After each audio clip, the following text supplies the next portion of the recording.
வங்க நாவலாசிரியர் சரத் சந்திரர் ஒரு நண்பர் அவர்கிட்ட வந்தார். வழக்கமாக எல்லா எழுத்தாளர்கள்கிட்டையும் கேட்குற ஒரு கேள்வியை கேட்டார். நீங்கள் எழுத்துத்துறைக்கு வந்தது எப்படி? இதுதான் கேள்வி.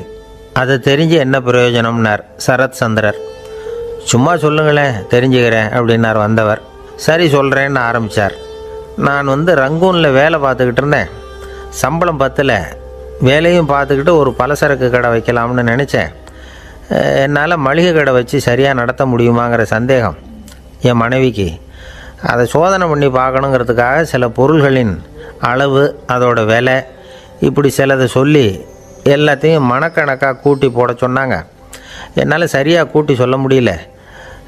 உங்களால் மளிகை கடை நடத்த முடியாதுன்னு சொல்லிவிட்டாங்க. உடனே என்ன பண்ணுறது, வேறு வழி இல்லை, கதை எழுத ஆரம்பிச்சிட்டேன் அப்படின்னார்.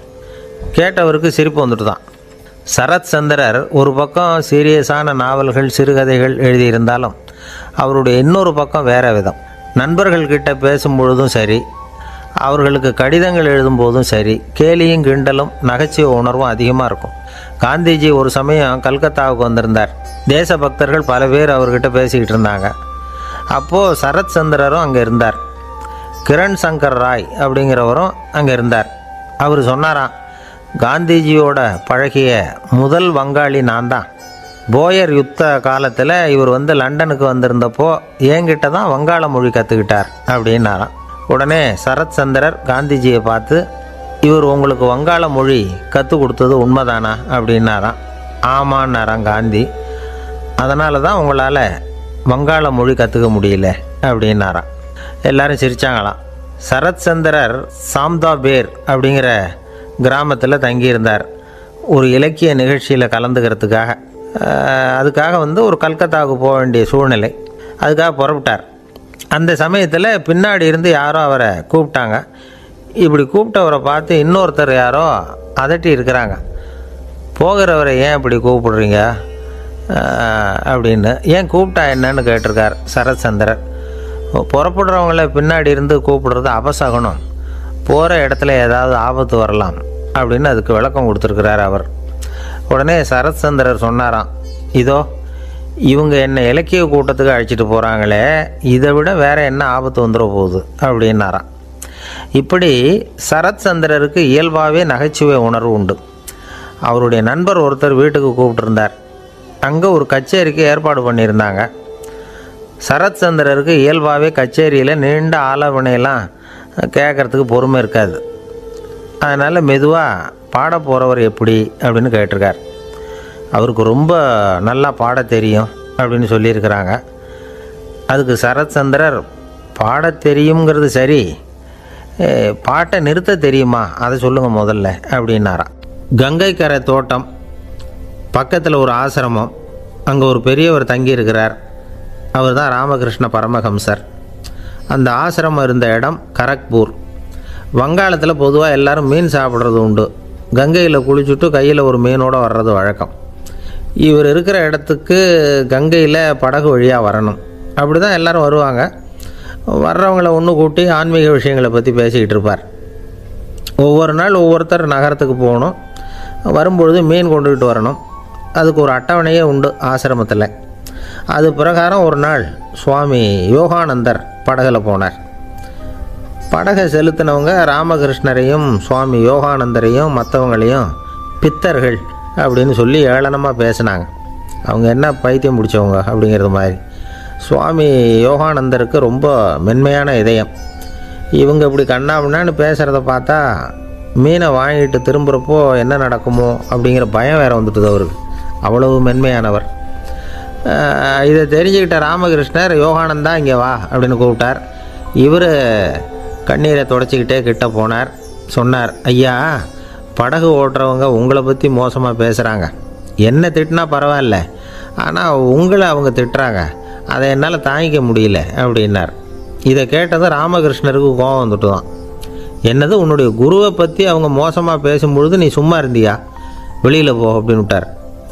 குரு நிந்தனை செய்கிறப்போ அதை கேட்டுக்கிட்டு சும்மா இருக்கலாமா? குரு நிந்தனையை கேட்டால் பாவம் இல்லையா? என்னை தூற்றும் போது அவங்க பாவம் செய்கிறாங்க.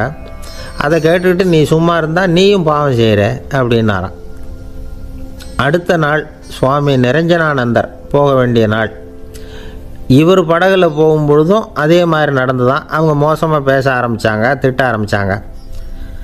அப்படி கேலி பண்ண ஒருத்தனை இவர் என்ன பண்ணார், பலார்னு கன்னத்தில் அரைஞ்சிட்டார். இன்னொருத்தனை கங்கையில் தூக்கி எறியறதுக்கும் தயாராகிட்டார். அதுக்கப்புறம் அவங்க யாரும் வாயை திறக்கலை. மீன் வாங்கிட்டு வர்றப்பவும் படகுல ஒரே அமைதி, அவ்வளவு பயம் அவங்களுக்கு. ராமகிருஷ்ணர் கூப்பிட்டு விசாரித்தார் என்ன நடந்ததுன்னு.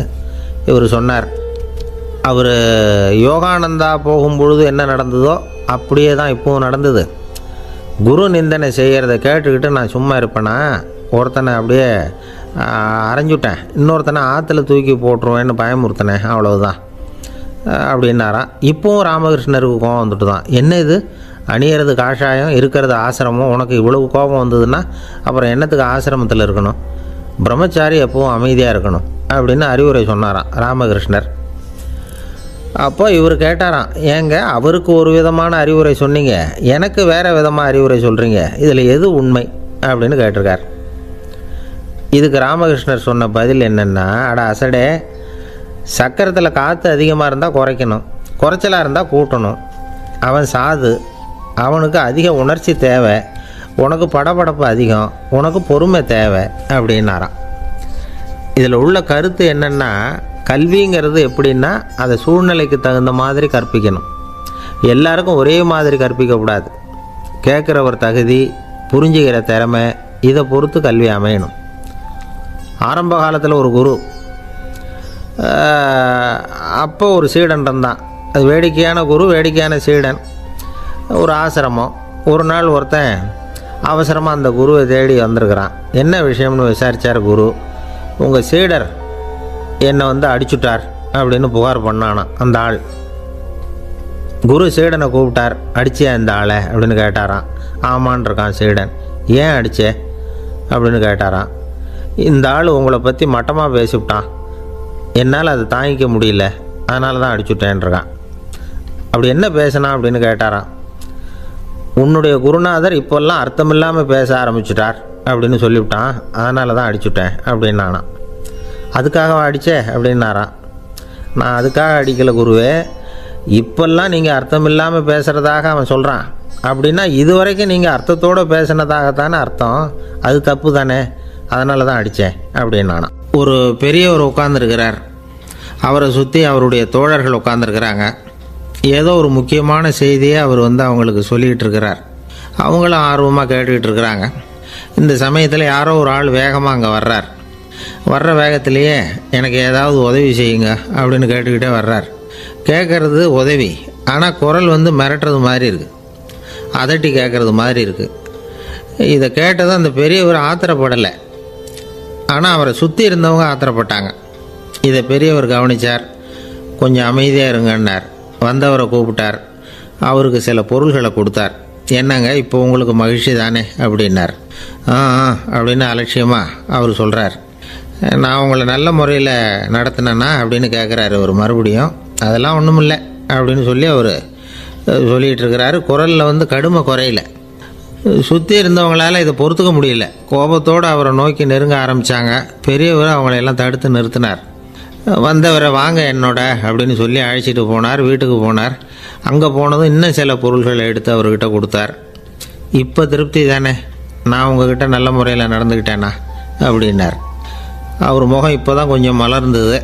ரொம்ப நன்றி, இறைவன் உங்கள் குடும்பத்துக்கு எல்லா நன்மைகளையும் செய்வான் அப்படின்னு சொன்னார்.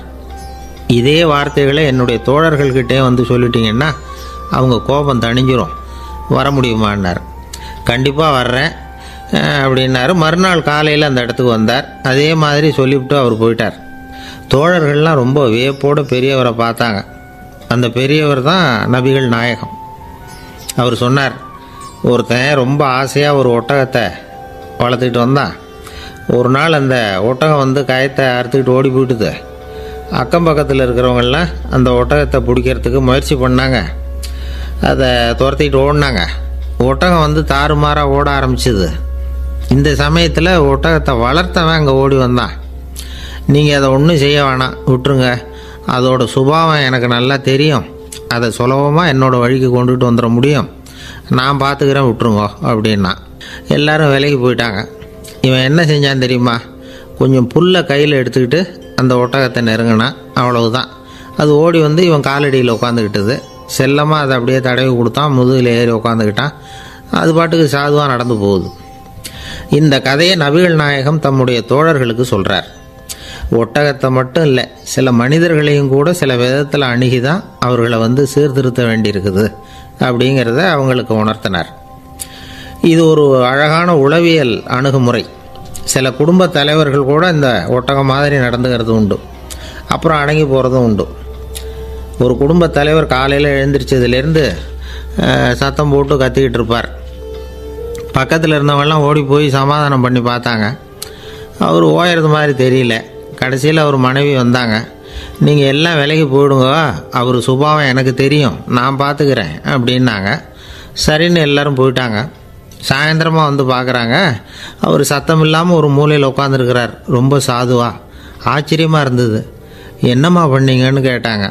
அது ஒன்றும் இல்லைங்க, ஒரு வேளை சாப்பாட்டை நிறுத்தினேன், பட்னி போட்டேன், அவ்வளவுதான் அப்படின்னாங்க அந்த அம்மா. ஒரு ராஜா ஊரெல்லாம் சுற்றி பார்த்துட்டு வரலாம்னு ஒரு நாள் புறப்பட்டு போனார். ஒரு இடத்துல தறி நெசவு வேலை ரொம்ப மும்முரமாக நடந்துக்கிட்டு இருந்தது. ஒரு பெரியவர் தறியால் நெசவு வேலை செஞ்சுக்கிட்டு இருந்தார். பக்கத்தில் ஒரு அழகான பொண்ணு உட்காந்து நூலை சுற்றிக்கிட்டு இருக்குது. ராஜா அந்த பெரியவரை பார்த்து யார் இந்த பொண்ணுன்னு விசாரித்தார். ராஜா அப்படி கேட்டதும் அவருக்கு ரொம்ப பெருமையாக போயிட்டுது. ஏன்னா உட்காந்துருந்தது அவரோட மகள்.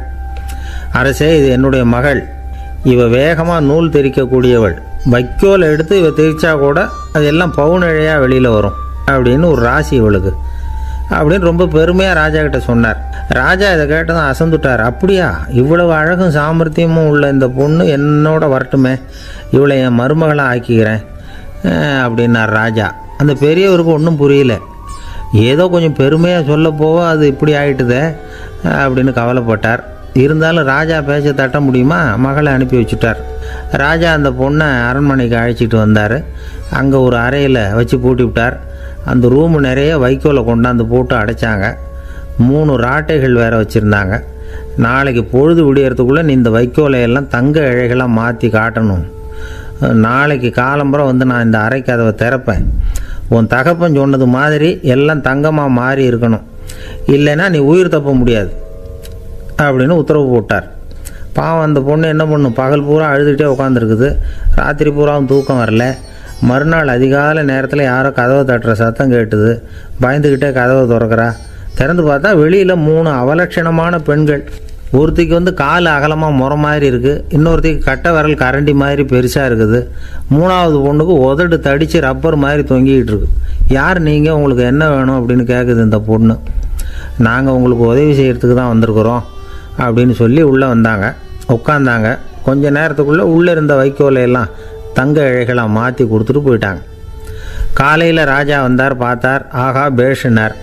இன்னும் கொஞ்சம் வைக்கோலை கொண்டாந்து அந்த ரூமில் போட சொன்னார். இந்த வைக்கோலையும் இன்றைக்கி தங்கமாக மாற்றிவிடு, நாளைக்கு மறுநாள் உனக்கும் இளவரசனுக்கும் கல்யாணம்னு சொல்லிவிட்டார். இன்றைக்கி ராத்திரி அந்த 3 பொண்ணுங்களும் வந்தாங்க. வைக்கோலை பொண்ணு இழைகளாக மாற்றினாங்க, புறப்பட்டாங்க. இந்த பொண்ணு அவங்க காலில் விழுந்து வணங்கினா. என் உசுரை காப்பாற்றினீங்க, உங்களுக்கு நான் என்ன கைமாறு செய்ய போகிறேன் அப்படின்னா. பயப்படாத, நீ விரும்பினா எங்களுக்கு ஒரு உதவி செய்யலாம். உன்னுடைய கல்யாணத்துக்கு நாங்கள் 3 பேரும் வரோம். நீ எங்களை வந்து வரவேற்று ராஜாக்கிட்டேயும் இளவரசர்கிட்டையும் நாங்கள் வந்து உன்னோட பெரியப்பா பொண்ணுங்கன்னு சொல்லி அறிமுகப்படுத்தி வை, நாங்கள் விருந்து சாப்பிட்டுட்டு போயிடுறோம் அப்படின்னாங்க. ரொம்பவும் சந்தோஷமாக சரின்னு ஒத்துக்கிட்டா. கல்யாண நாள் வந்தது. கல்யாணம் ரொம்ப கோலாகலமாக நடந்துக்கிட்டு இருக்கு. எல்லா தேசத்து ராஜா ராணிகளும் வந்துக்கிட்டு இருக்கிறாங்க. அந்த 3 அவலட்சணமான பொண்ணுங்களும் வந்து சேர்ந்தாங்க. யார் இவங்கன்னு கேட்டார் ராஜா. என் பெரியப்பா பொண்ணுங்க அப்படின்னா அந்த பொண்ணு.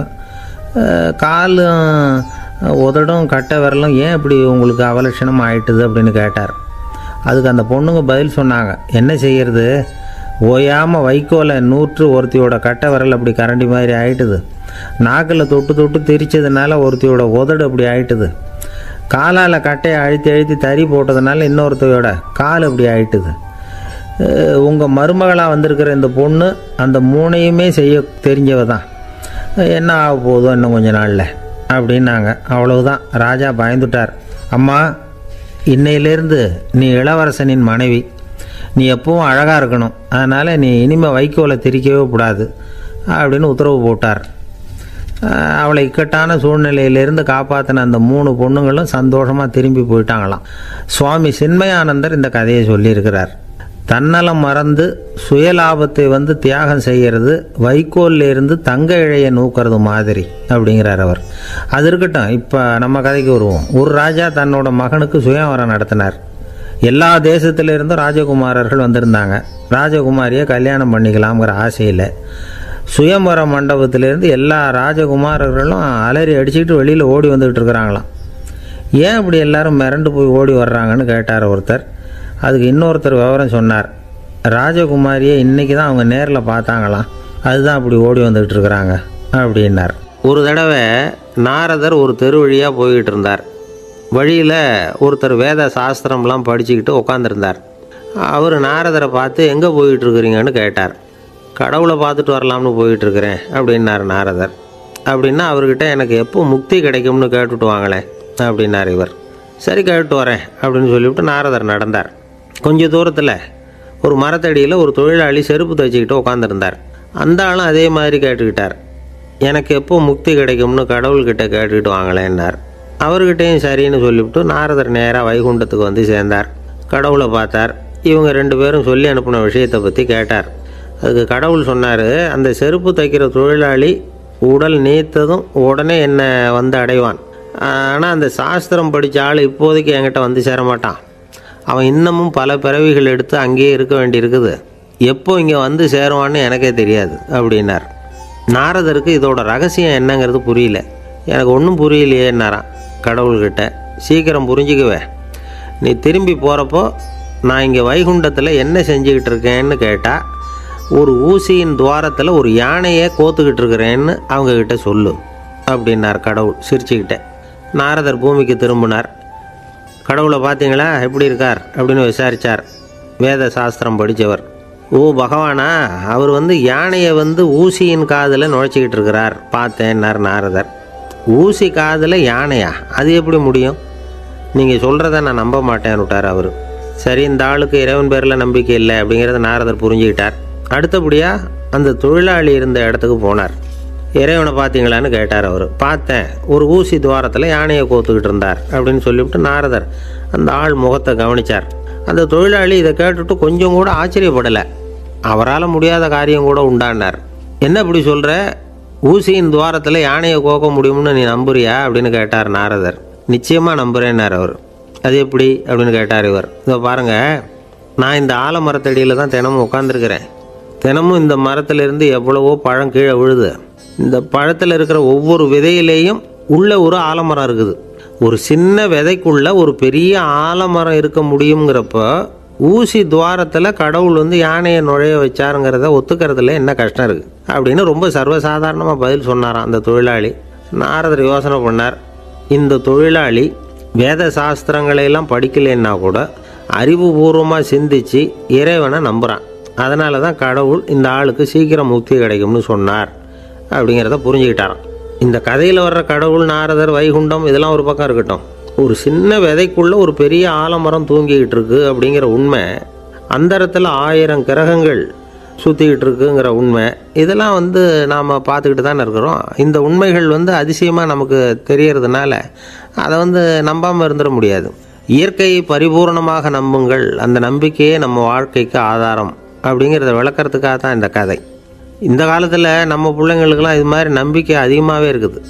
ஒரு நாள் ஒரு சின்ன பையன்கிட்ட கேட்டேன், ஏன்பா கடவுள் ஒரு பானைக்குள்ளே ஒரு யானையை நுழைய வச்சுட்டாருன்னு சொன்னால் அதை நீ நம்புவியா அப்படின்னு கேட்டோம். நம்புவேன் சார், அது ஒன்றும் பெரிய அதிசயம் இல்லைன்னா. எப்படிறான்னு கேட்டோம். எப்படின்னா அந்த பானை அந்த யானையை விட பெருசாக இருந்திருக்கும், அவ்வளவுதான் அப்படின்னு சொல்கிறான். ஒரு ஊரில் ஒரு ராஜா இருந்தார். அவர் அடிக்கடி காட்டுக்கு வேட்டையாட போவார். சில நண்பர்களையும் கூட அழைச்சிக்கிட்டு போவார். காட்டுக்கு போனதும் ஆளுக்கு ஒரு பக்கமாக போய் வேட்டையாடுவாங்க. சாயந்தரமாக திரும்பி வருவாங்க. மறுநாள் அரண்மனையில் உட்காந்து ஒவ்வொருத்தரும் அவங்க அனுபவங்களை எல்லாம் சொல்லிக்குவாங்க. அவங்க வீரத்துக்கு தகுந்த மாதிரி பரிசை அந்த ராஜா கொடுப்பார். இது மாதிரி ஒரு தடவை எல்லாரும் வேட்டைக்கு போயிட்டு திரும்பி வந்ததும் உட்காந்து பேச ஆரம்பிச்சிருக்கிறாங்க. ஒருத்தன் சொன்னான், தன்னுடைய வீர தீர செயலை பற்றி அளக்க ஆரம்பிச்சிட்டான். ஏன்னா அதுக்கு பரிசு கிடைக்க போகுதில்ல. அதனால் அவன் என்ன சொன்னான் தெரியுமா, அரசே, நேற்றுக்கு காட்டில் என்னாச்சு தெரியுமா? எனக்கு நேராக ஒரு சிங்கம் வாயை திறந்துக்கிட்டு வந்துட்டுது. நான் பயப்படவே இல்லை. உடனே ஒரு கல்லை எடுத்து குறி பார்த்து வீசினேன். சிங்கத்து வாய்க்குள்ளே போய் அந்த கல் மாட்டிக்கிட்டுது. அவ்வளவுதான். அந்த சிங்கம் என்னை பார்த்துட்டு பயந்துட்டு ஒரே ஓட்டமாக திரும்பி ஓடி போயிட்டுது அப்படின்னா. ஆஹா பலே அப்படின்னு எல்லாரும் கை தட்டினாங்க. ரெண்டாவது ஆள் ஒருத்தன் எழுந்திரிச்சான். அவன் சொல்ல ஆரம்பித்தான், அரசே, நான் போன வழியில் 2 பெரிய மலைப்பாம்பு கிடந்தது. என்னை முழுங்கிறதுக்கு வந்தது. நான் என்ன பண்ணேன் தெரியுமா? அந்த 2 பாம்போட வாலையும் ஒன்றா சேர்த்து முடிச்சு போட்டுட்டேன். அவ்வளவுதான். அது அங்கே இழுக்க இது இங்கே இழுக்க முடிச்சு நல்லா இறுகி போட்டுது அப்படின்றான். ஆஹா அற்புதம்னு சொல்லி எல்லாரும் கை தட்டினாங்களாம். அடுத்தபடியாக 3வது ஆள் ஒருத்தன் வந்தான். அவன் சொல்ல ஆரம்பித்தான், மன்னா, நான் போன பாதையில் குறுக்க ஒரு ஆறு, அதில் இறங்கி குளித்தேன். யாரோ காலை பிடிச்சி இழுக்கிறது மாதிரி இருந்தது. திரும்பி பார்த்தா ஒரு பெரிய முதலை. நான் உடனே அப்படியே ஒரு துள்ளல் துள்ளி அது முதுகில் போய் உக்காந்துக்கிட்டேன்.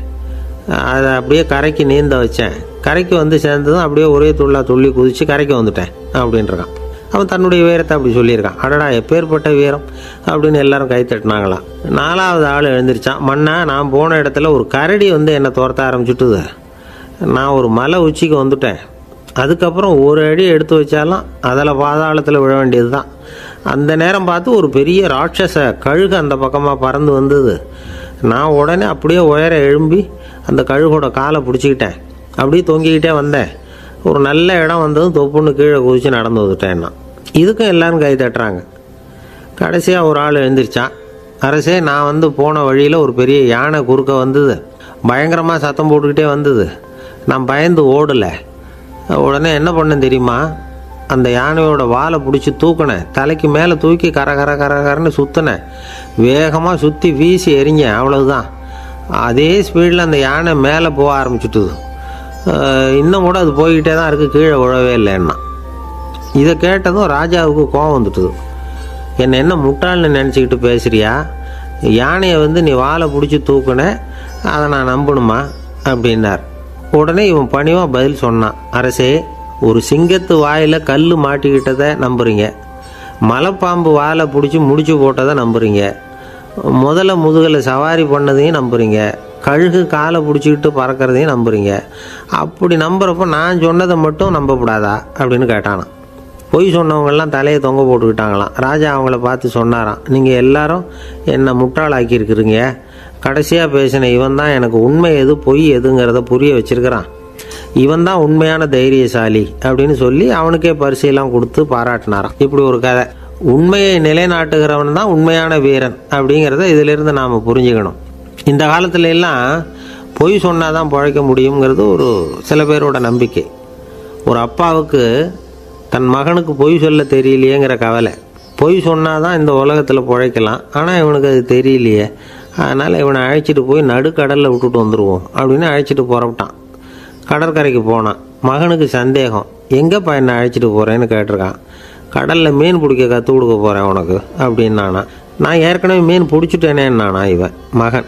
எங்கே அதுன்னு கேட்டிருக்கான். அப்பங்காரன். சுட்டு சாப்பிட்டுட்டேன்ருக்கான் புள்ள. அப்பங்காரன் பார்த்தான், சரி நம்ம புள்ள பொழைச்சிக்கோ அப்படின்னு சொல்லி திருப்பி அழைச்சிட்டு வந்துட்டானா. ஒரு ஆள் அசையாமல் கிடக்கிறார். அவர் இருக்காரா போயிட்டாராங்கிறத எப்படி முடிவு பண்ணுறோம்? அவர் மூக்குக்கு முன்னாடி புறங்கையை வச்சு பார்க்குறோம், மூச்சு வருதா இல்லையா அப்படிங்கிறத கண்டுபிடிக்கிறதுக்காக. மூச்சுங்கிறது அவ்வளவு முக்கியமான ஒரு விஷயம். சுவாசம் இல்லைன்னா எதுவுமே இல்லை. நம்ம பூமி இருக்க அது கூட சுவாசிக்குதுங்கிறத சோவியத் விஞ்ஞானிகள் கண்டுபிடிச்சிருக்கிறாங்க.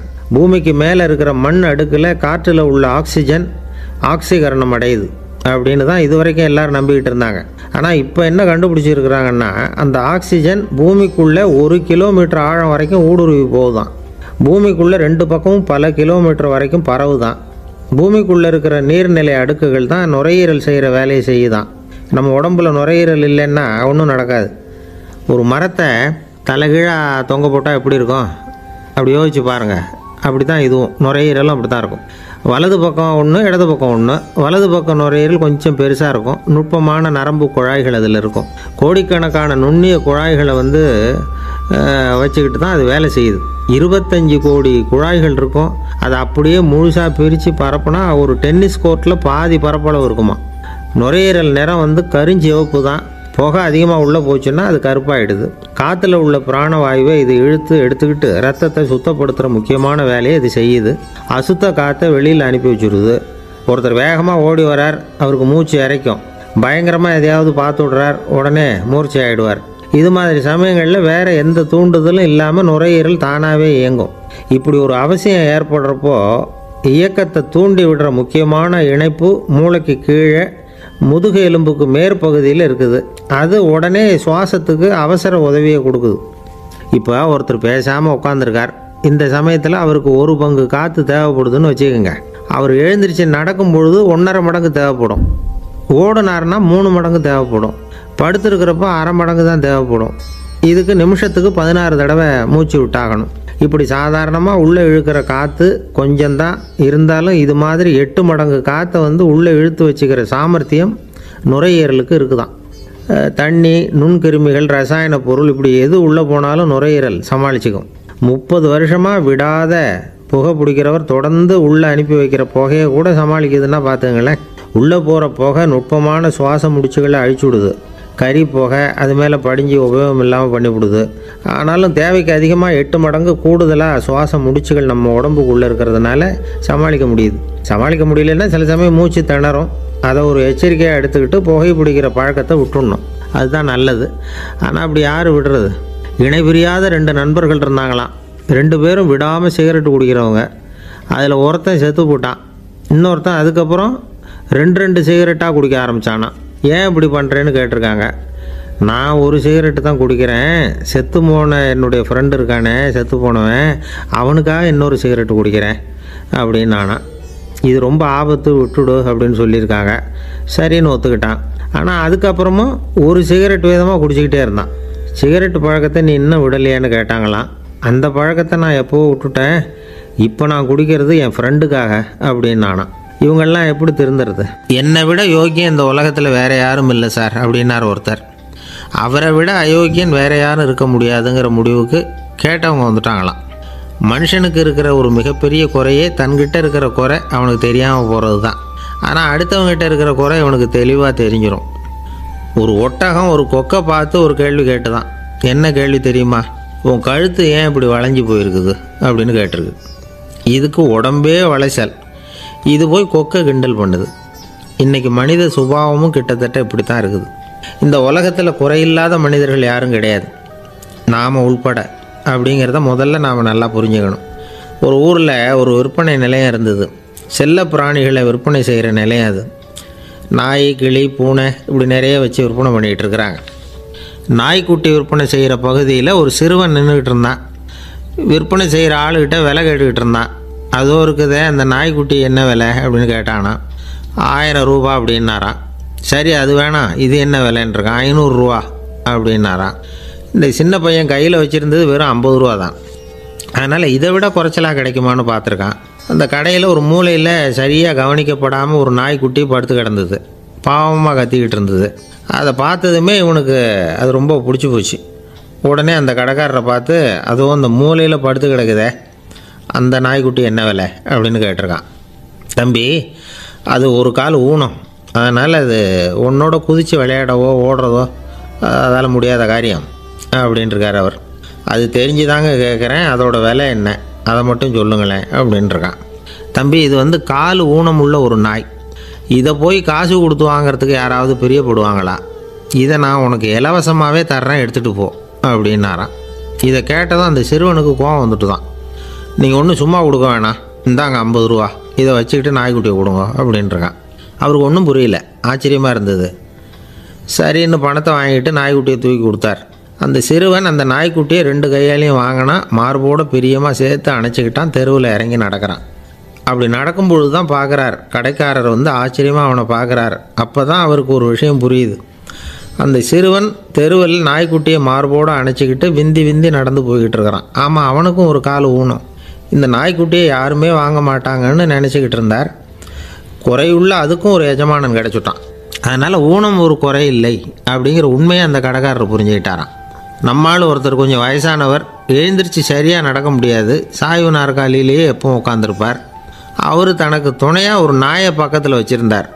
அதுவும் ரொம்ப வயசான ஒரு நாய், எழுந்திரிக்கவே சிரமப்படும். நடக்கவும் முடியாது.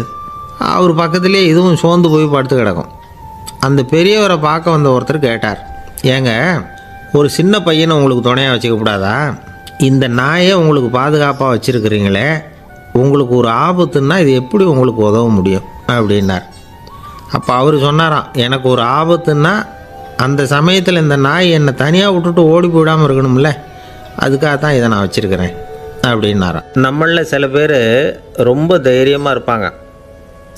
நாம் கூட சொல்கிறது உண்டு, அந்த ஆளுகிட்ட வர்றதுக்கு எமன் கூட பயப்படுவான் அப்படின்னு சொல்கிறது உண்டு. தைரியசாலிகளை நெருங்கிறதுக்கு எமன் பயப்படுவான் அப்படின்னு சொல்கிறது உண்மை தான். அது பொய் இல்லை. மன வலிமை இருக்குது பாருங்கள், அது மனுஷனை காப்பாற்றும். இது மருத்துவ ரீதியான உண்மை. உடல் கோளாறுகள் மன ஆரோக்கியத்தை பாதிக்கும். மன எழுச்சி, மன போராட்டம் இதெல்லாம் உடல் இயக்கத்தில் மாறுதலை உண்டாக்குது. சில வகையான நோய்களுக்கும் மனசுக்கும் இருக்கிற சம்பந்தம் என்னங்கிறத பற்றியெல்லாம் இப்போ ஆராய்ச்சி பண்ணுறாங்க. ஆஸ்மா, மூட்டு வலி, பெருங்குடல் அழற்சி, உயர் இரத்த அழுத்தம், சோரியாசிஸுங்கிற தோல் வியாதி, வயிற்று புண்ணு, இந்த தைராய்டு நச்சுத்தன்மை, இது மாதிரி நோய்களை உண்டாக்குறதுல மனசோட பங்கு என்னங்கிறத பற்றியெல்லாம் ஆய்வு பண்ணி பார்த்துருக்குறாங்க. எதுக்கு எடுத்தாலும் சோர்ந்து போகிறது, தோண்டு போகிறது, இப்படிப்பட்ட மனவாகு, அதோட யாரும் நமக்கு உதவ முடியாது அப்படிங்கிற மனோபாவம், கைவிடப்பட்ட மனநிலைமை, இதெல்லாம் நோயோட தீவிரத்தை ரொம்ப அதிகரிக்க செய்யுதான்.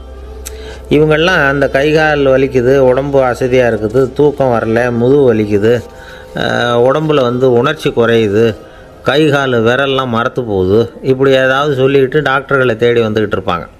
நெஞ்சு வலி யாருக்கு வருது தெரியுமா?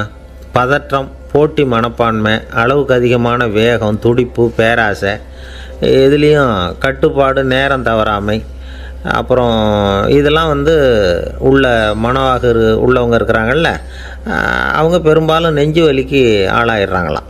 ஃப்ரீட்மேன் அப்படிங்கிறவர் நிறைய ஆராய்ச்சியெல்லாம் பண்ணி பார்த்துட்டு இதை உறுதிப்படுத்தியிருக்கிறார். அவர் பண்ணின ஆராய்ச்சியில் என்னெல்லாம் தெரிய வந்தது தெரியுமா? பொறுப்பு அதிகம் உள்ளவங்களுக்கு கண்டிப்பாக இரத்த அழுத்தம் வரும், அதிகமாக இருக்குமா. அதே மாதிரி கண்டிப்பாக இருக்கிறாங்கல்ல, அவங்களுக்கும் இரத்த அழுத்தம் அதிகரிக்குமா. இரத்த அழுத்தம் தனக்கு அதிகமாக இருக்குங்கிறத தெரிஞ்சுக்கிட்டவங்க தலைவலி, மயக்கம், இந்த தலை சுத்தல், அசதி, இது மாதிரியான உணர்வுகளை அவங்களுக்கு வந்துடும், அது மாதிரி உணர்வு. ஆனால் உண்மை என்ன தெரியுமா? இதெல்லாம் இரத்த அழுத்தத்தினால இல்லை. இரத்த அழுத்தம் கட்டுப்பாட்டுக்குள்ளே இருந்தால் கூட இவங்க இப்படி நினைக்கிறாங்களாம். இதுக்கு காரணம் மனசு தான் அப்படிங்கிறார் அவர். சில பேர் எப்படி தெரியுமா?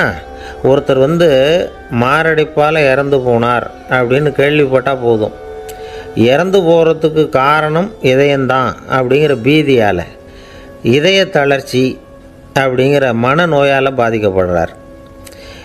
இவங்கெல்லாம் அடிக்கடி தங்களுடைய இதய பகுதியை தொட்டு பார்த்துக்குவாங்க, நாடியை பிடிச்சி பார்த்துக்குவாங்க, அடிக்கடி மூச்சை உள்ளுக்கு இழுத்து வெளியில் விட்டு வலி வருதா அப்படின்னு பார்த்துக்கிட்டு இருப்பாங்க. வேறு எங்கேயாவது வலிச்சா கூட நெஞ்சை வலிக்குதா அப்படின்னு பார்ப்பாங்க. நெஞ்சு வலிக்குதுன்னு கூட சில பேர் சொல்ல ஆரம்பிச்சிருவாங்க. ஒரு விவசாயி விதைக்கிறதுக்காக வயல்வெளி பக்கம் போகிறார். விதைகளை அள்ளி வீசினார். அப்போ என்ன ஆச்சுன்னா, சில விதைகள் பாதை ஓரத்தில் விழுந்தது, சில விதைகள் முள் செடிகள் மண்டி இருந்த புதருக்கு இடையில் விழுந்தது, சில விதைகள் நல்ல நிலத்தில் விழுந்தது. பாதை ஓரத்தில் விழுந்த விதை என்ன ஆச்சுன்னா, அதெல்லாம் பறவைகள் கண்ணில் போட்டுவிட்டுது. உடனே உட்காந்து கொத்தி தின்னுட்டு போட்டுது. அதிகமாக மண் இல்லாத பாறை பகுதியில் விழுந்த விதையெல்லாம் லேசாக வேர் விட்டு முளைக்க ஆரம்பிச்சிது. அதுக்கப்புறம் வேர் கீழேயும் ஆழமாக போக முடியல, மேலேயும் சூரிய வெப்பம் அதிகம் தாங்க முடியல, எல்லாம் காஞ்சி கருகி போட்டுது. புதர் பகுதியில் சில விதைகள் விழுந்தது இல்லையா, முள் செடிகள் காடாக மண்டி போயிருந்தது. அதனால் முளைச்சி வர்ற செடிக்கு நெருக்கடி அதிகமாக போட்டுது, சரியாக வளர முடியல, விளைச்சலும் சரியாக இல்லை. நல்ல நிலத்தில் விழுந்த விதைகள் மட்டும் நல்லா முளைச்சிது, நல்லா வளர்ந்தது, விளைச்சலும் பிரமாதமாக இருந்தது. இந்த கதையை சொல்லிவிட்டு கேட்க செவியுள்ளோர் கேட்கட்டும் அப்படிங்கிறார் இயேசு பெருமான். ஆமாம், இயேசு கடலில் நின்ற படகு ஒன்றில் உட்காந்துருக்கிறார். கடற்கரையில் ஏராளமான மக்கள் உட்காந்துருக்கிறாங்க. அந்த சமயத்தில் தான் இயேசு ஓமைகள் மூலமாக மக்களுக்கு பல உண்மைகளை சொல்லிகிட்டு இருக்கிறார். மக்கள் அந்த கதையை கேட்டுட்டு ஒன்றும் புரியாமல் முழிக்கிறாங்க. அதை கவனித்த இயேசு அந்த ஓமையை விளக்க ஆரம்பித்தார். இதில் அந்த விதைக்கிறவர் தான் இறைவன். அவருடைய வார்த்தைகளை விதைக்கிறார். அந்த வார்த்தைகளை கேட்கிற மக்கள் அந்த விழுந்த விதைகள் மாதிரி 4 வகையானவர்கள். சில பேர் பாதை ஓரத்தில் விழுந்த விதைகள் மாதிரி. இறைவன் வார்த்தைகளை அவங்க கேட்குறாங்க, ஆனால் தீய எண்ணங்கள் செய்கைகள் மூலமாக விதைக்கப்பட்ட வார்த்தைகள் அழிஞ்சு போடுது. இறைவன் வார்த்தைகளை கேட்ட உடனே மகிழ்ந்து போய் உடனே சில பேர் அதை ஏற்றுக்கிறாங்க. இவங்கெல்லாம் அந்த பாறை பகுதியில் விழுந்த விதைகள் மாதிரி. அதனால் இவங்கெல்லாம் வேறு இல்லாதவங்க. கொஞ்ச காலத்துக்கு இறை வார்த்தைகளுக்கு கீழ்ப்படிந்து நடப்பாங்க. அதனால் ஏதாவது இடைஞ்சல் ஏற்பட்டால் உடனே தடுமாறுவாங்க. தங்கள்கிட்ட இருக்கிற நல்ல பண்புகளை விட்டுட்டு பாவ வழிகளுக்கு போயிடுவாங்க. முள் செடிகளுக்கு இடையில் விழுந்த விதைகள் மாதிரி உள்ளவங்க யாருன்னா, இவங்களுக்கு உலக கவலை உண்டு, செல்வத்தின் மீது மயக்கம் உடையவர்கள். உலக ஆசைகள் இவங்களுக்குள்ளே பூந்துடுறதுனால அங்கே இருக்கிற நல்ல பண்புகள் மறைஞ்சு போயிடுது. அதனால் அவங்களும் உபயோகம் இல்லாதவங்களாக ஆயிடுறாங்க. நல்ல மனிதர்கள் நல்ல நிலத்தில் விழுந்த விதைகளுக்கு ஒப்பானவர்கள். இவங்க இறை வார்த்தையை கேட்குறாங்க, அதை ஏற்றுக்கிறாங்க, அவங்களும் நல்லபடியாக வாழ்கிறாங்க, அடுத்தவங்களுக்கும் உபயோகமாக இருப்பாங்க. இதுதான் இயேசு சொன்ன விளக்கம். நல்ல வார்த்தைகளை கேளுங்கள், நல்ல வார்த்தைகளை ஏற்றுக்கொள்ளுங்கள், அடுத்தவங்களுக்கு உபயோகமாக இருங்க. இதுதான் பெரியவங்கள்லாம் நமக்கு சொல்லுகிற உபதேசம். ஒரு அப்பா தன்னுடைய மகனுக்கு உபதேசம் பண்ணார். இதை பாருப்பா, நல்ல வார்த்தைகளை கேட்கணும், எப்போதுமே மகன் அப்பா பேச்சை கேட்குறது நல்லது அப்படின்னாராம். நீ ஏதாவது ஒரு தப்பு பண்ணால் என் தலையில் ஒரு முடி நரைச்சி வெள்ளையாக போடும்பா, நீ செய்கிற ஒவ்வொரு தப்புக்கும் என் தலையில் ஒவ்வொரு முடி வெள்ளையாயிடும் அப்படின்னாராம். பையன் யோசித்தான், அப்பா இப்போ தான் எனக்கு புரியுது, தாத்தாவோட தலைமுடி பூராவும் வெள்ளையாக இருக்கிறதுக்கு என்ன காரணம்ங்கிறது எனக்கு இப்போ தான் புரியுது அப்படின்னானா. ஒரு ஊரில் ஒரு ராஜா இருந்தார். அவர் ஒரு பூனை வளர்த்தார். ரொம்ப செல்லமாக அவர் அந்த பூனையை வளர்த்தார். அவர் என்ன பண்ணுவார் தெரியுமா? இரவு நேரத்தில் அந்த பூனையோட தலையில் ஒரு விளக்கை வச்சுருவார். அந்த பூனை ரொம்ப ஜாக்கிரதையாக அந்த விளக்கு கீழே விழுந்துடாமல் பார்த்துக்கும். தலையை ஆட்டாமல் ரொம்ப நிதானமாக ராஜா பின்னாடி நடந்து போய்கிட்டே இருக்கும். அந்த விளக்கு வெளிச்சத்தில் எல்லா வேலைகளையும் செஞ்சுருவார். கையில் ஒரு விளக்கை தனியாக எடுத்துகிட்டு போக வேண்டிய அவசியமே இல்லை. விளக்கை தூக்கிட்டு போகிற வேலையை அந்த பூனை பார்த்துக்கும். அதனால் ராஜாவுக்கு அந்த பூனை மேலே ரொம்ப பிரியம். மந்திரிகளையெல்லாம் கூப்பிட்டு அவங்கக்கிட்ட சொல்லுவார், பார்த்தீங்களா இந்த பூனை எவ்வளவு விசுவாசமாக நடக்குது, என் பேரில் எவ்வளவு மரியாதை பார்த்தீங்களா அதுக்கு அப்படிம்பார். இதை கேட்டுவிட்டு அங்கேருந்து அமைச்சர்களில் ஒருத்தர் சொன்னார், மன்னா நீங்கள் சொல்கிறது சரிதான், இருந்தாலும் இந்த பூனையோட விசுவாசத்தை நாம் கொஞ்சம் சோதித்து பார்க்க வேண்டியிருக்கு அப்படின்னாராம். சரி, உங்கள் ஆசையை ஏன் கெடுக்கணும், நல்லா சோதித்து பாருங்கள் அப்படின்னு சொல்லிவிட்டார் ராஜா. உடனே அந்த அமைச்சர் என்ன பண்ணார் தெரியுமா? எங்கேயோ புறப்பட்டு போனார். ஒரு 5-6 எலிகளை பிடிச்சிக்கிட்டு வந்தார். அரண்மனையில் ராஜா ஏதோ வேலை பார்த்துக்கிட்டு இருக்கிறாரு. பக்கத்தில் அந்த பூனை ரொம்ப பணிவாக நின்றுக்கிட்டு இருக்குது. அது தலையில் விளக்கு எரிஞ்சிக்கிட்டு இருக்கு. அமைச்சர் தான் பிடிச்சிக்கிட்டு வந்த எலிகளை அந்த பூனை பார்வையில் படுறது மாதிரி எதிரில் விட்டார். அந்த எலிகள்லாம் அங்கேயும் இங்கேயும் ஓட ஆரம்பிச்சிது. அதை பார்த்தது பூனை, அவ்வளவுதான். தலையில் இருக்கிற விளக்கை பற்றியும் கவலைப்படலை, ராஜாவை பற்றியும் கவலைப்படலை. ஒரே பாய்ச்சலாக பாஞ்சு எலிகளை துரத்த ஆரம்பிச்சுட்டுது. தலையில் இருந்த விளக்கு எங்கேயோ போய் விழுந்தது, அணைஞ்சு போச்சு. இருட்டில் ராஜா தடுமாற ஆரம்பிச்சுட்டார். இந்த சமயத்தில் அந்த அமைச்சர் மறுபடியும் விளக்கை ஏற்றினார். வெளிச்சம் வந்தது. அதுக்கப்புறம் அந்த அமைச்சர் பேசினார், அரசே, பூனையோட விசுவாசத்தை பார்த்தீங்களா? எலி அது கண்ணில் படுற வரைக்கும் தான் விசுவாசமாக இருந்தது. அது மாதிரி எலியை பார்த்ததும் எல்லாத்தையும் விட்டுட்டு அதை துரத்த ஆரம்பிச்சுட்டு பார்த்தீங்களா? தான் அந்த பூனையை பற்றி நினச்சது தப்புங்கிறது அதுக்கப்புறம் தான் அந்த ராஜாவுக்கு புரிஞ்சுதான். சரி, இப்போ எதுக்கு இந்த கதையெல்லாம் அப்படிங்கிறீங்களா? இந்த பூனை மாதிரி தான் நம்ம மனசும். மனசை எவ்வளவு தான் பயிற்சி கொடுத்து பக்குவமாக வச்சுருந்தாலும் பார்க்குறதுக்கு பரமசாது மாதிரி தான் இருக்கும். பார்க்க வேண்டியதை பார்த்துட்டுதுன்னா பாஞ்சிரும். இந்த பூனை மாதிரி புலன் இன்ப பொருள்கள் கிட்டாத வரைக்கும் மனம் அடங்கி இருக்கிறது மாதிரி தான் தெரியும். கொஞ்சம் வாய்ப்பு கிடைச்சாலும் அது குதிக்க ஆரம்பிச்சிடும், தப்பு பண்ண ஆரம்பிச்சிடும். பெரிய பெரிய முனிவர்கள் வாழ்க்கையில் நடந்த வீழ்ச்சி இதை தான் நிரூபிக்குது. புலன்களின் ஆற்றல் அதிகம். அதனால் மனக்கட்டுப்பாடு பயிற்சிகளில் ரொம்ப எச்சரிக்கையாக இருக்கணுங்கிறார் சுவாமி சிவானந்தர். மது பழக்கத்தையே விட்டுவிட்டேன்னு உறுதியாக இருப்பான். கடை கண்ணில் பட்டுவிட்டதுன்னா கால் அவனை கேட்காமலே இழுத்துக்கிட்டு உள்ளே போயிடும். இதுதான் மனசுங்கிறது. அதுதான் அந்த ராஜா வளர்த்த பூனை. நம்மால் ஒருத்தன் அந்த ராஜா பூனை தலையில் விளக்க வச்சது மாதிரி இவன் தன்னுடைய தலையிலேயே ஒரு விளக்கை ஏற்றி வச்சுக்கிட்டு என்னத்தையோ தேட ஆரம்பித்தான். தேடிக்கிட்டு இருக்கிறான். தலையை ஆட்டாமல் நிதானமாக நடந்து ரொம்ப நேரமாக தேடிகிட்டு இருக்கிறான். அந்த சமயம் அங்கே வந்த ஒருத்தர், என்னத்தை தேடுறீங்கன்னு கேட்டார். அதுதான் மறந்து போச்சு அப்படின்னு இழுத்தான். சரி, கொஞ்சம் இப்படி உட்காருங்க, ஞாபகம் வந்ததும் தேட ஆரம்பிக்கலாம் அப்படின்னார் அவர். இவன் கொஞ்ச நேரம் உட்காந்து யோசித்தான். அப்புறம் திடீர்னு எழுந்திரிச்சான். ஞாபகம் வந்துட்டுதுன்னா. என்னன்னு கேட்டார். எங்கள் வீட்டில் இருந்த விளக்கை எங்கே வச்சேன்னு தெரியல, அதை தான் தேடிக்கிட்டு இருக்கிறேன், ஏற்றி வைக்கலாம்னு பார்க்குறேன் அப்படின்னா. ஒரு ராஜா இருந்தார். நாடு பூராவும் நிறைய மரங்களை நட்டு வளர்க்கணுங்கிறது அவரோட ஆசை. தானே அதுக்கு முன்மாதிரியாக இருக்கணும்னு நினச்சார். அரண்மனையை சுற்றி மரங்களை நட்டு வளர்த்தார். இதை பார்த்துட்டு ஜனங்களும் அவங்கவுங்க வீட்டை சுற்றி மரக்கன்றுகளை நட்டு வளர்த்தாங்க. கொஞ்ச காலத்தில் ஊர் பூரா பசுமையாக மாறிச்சு. எல்லாருக்கும் சந்தோஷமாக இருந்தது. இது ஒரு பக்கம் இருக்கட்டும். இப்போ நான் சொல்ல போகிற கதை வேறு. அதாவது, அந்த ராஜா ஒரு நாள் தன்னுடைய அரண்மனையை சுற்றி இருக்கிற விதவிதமான மரங்களை எல்லாம் போய் பார்த்தார். எப்படி இருக்கிறீங்க அப்படின்னு ஒவ்வொரு மரத்துக்கிட்டையும் விசாரித்தாராம். எந்த மரமும் சந்தோஷமாக இருக்கிறதா தெரியல. அதுக்கும் மனசில் ஒரு குறை.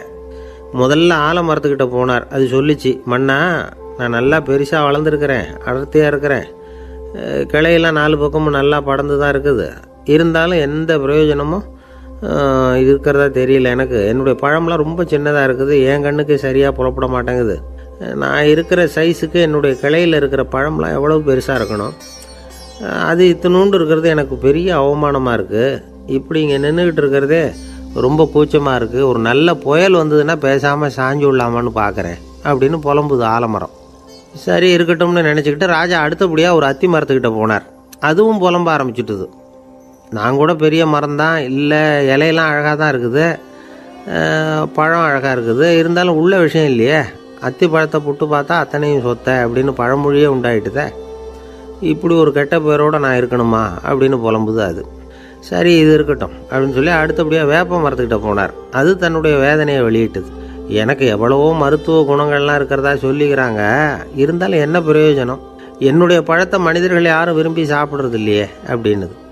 ராஜா அடுத்தாப்புல இருந்து ஒரு பனை மரத்துக்கிட்ட போனார். நான் நல்லா உயரமாக தான் வளர்ந்துருக்கிறேன், மற்ற மரங்கள்லாம் என்னை அண்ணாந்து தான் பார்க்கணும், இருந்தாலும் என்கிட்ட நிழலுக்காக யாரும் ஒதுங்கிறது இல்லையே அப்படின்னுது. என்ன இது, எல்லா மரமும் இப்படி திருப்தி இல்லாமல் இருந்துக்கிட்டு இருக்குதே அப்படின்னு நினச்சிக்கிட்டே ராஜா அடுத்தபடியாக அங்கே இருந்த ஒரு பைன் மரத்துக்கிட்ட போனார். அழகாக உயரமாக பசுமையாக தான் இருந்தது, ஆனால் பழமோ பூவோ கிடையாது. அதை நினச்சா அது வருத்தப்பட்டுக்கிட்டு இருக்குது.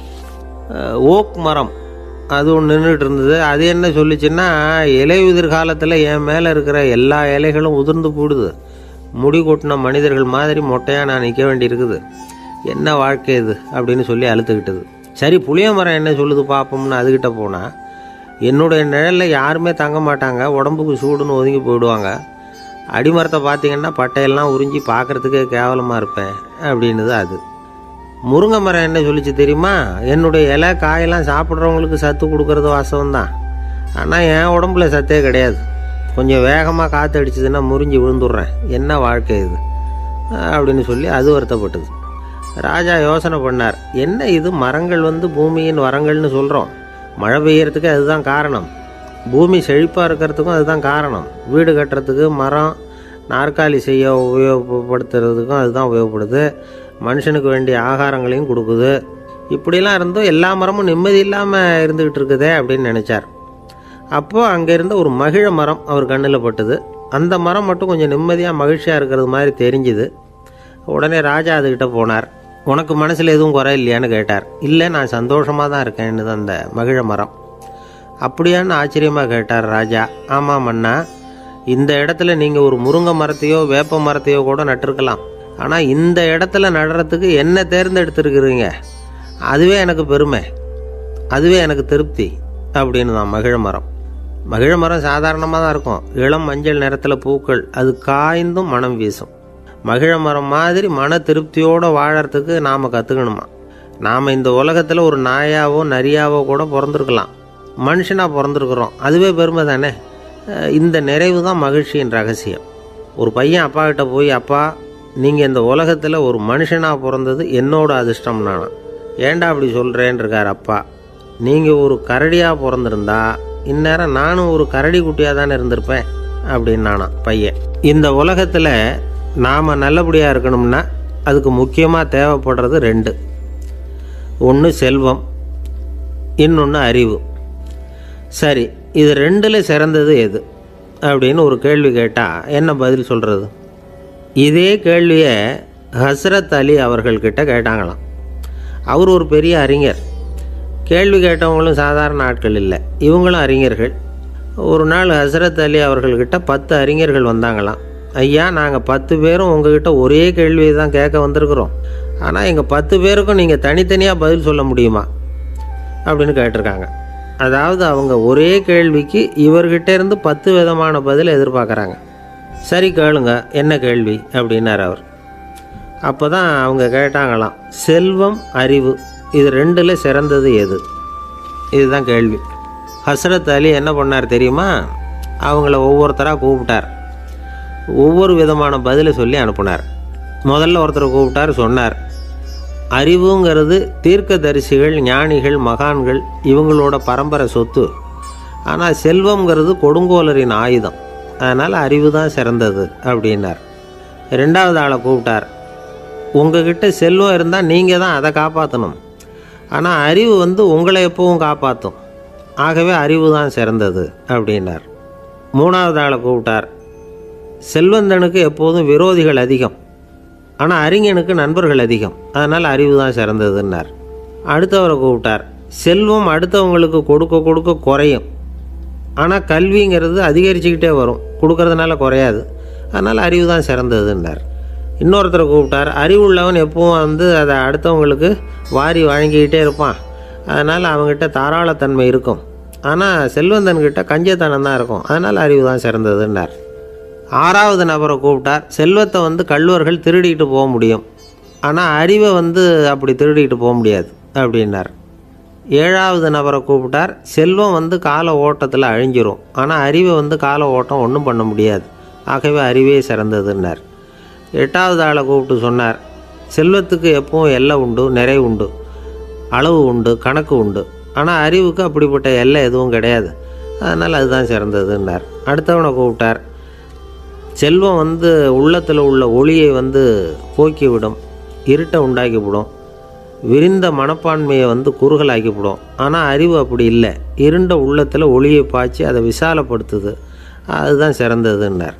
கடைசியாக 10வது நபரை கூப்பிட்டார், செல்வம் மனசில் செருக்கை உண்டாக்குது, ஆணவத்தை ஏற்படுத்துது, அதனால் நானே கடவுள்னு நினைக்கிற அளவுக்கு மனுஷனை தாழ்த்தி விடுது, ஆனால் அறிவு பணிவையும் பண்பாட்டையும் வளர்க்குது, அதனால் அறிவு தான் சிறந்ததுன்னார். ஆக இப்படி 10 பேருக்கும் 10 விதமாக பதில் சொன்னது மூலமாக ஹஸ்ரத் அலி அவர்கள் அறிவு தான் செல்வத்தை விட சிறந்தது அப்படிங்கிறதுக்கு 10 காரணங்களை சுட்டி காட்டியிருக்கார். அந்த அறிஞர் 10 பேர் கேட்ட ஒரே கேள்விக்கு 10 பதில் சொன்னார்.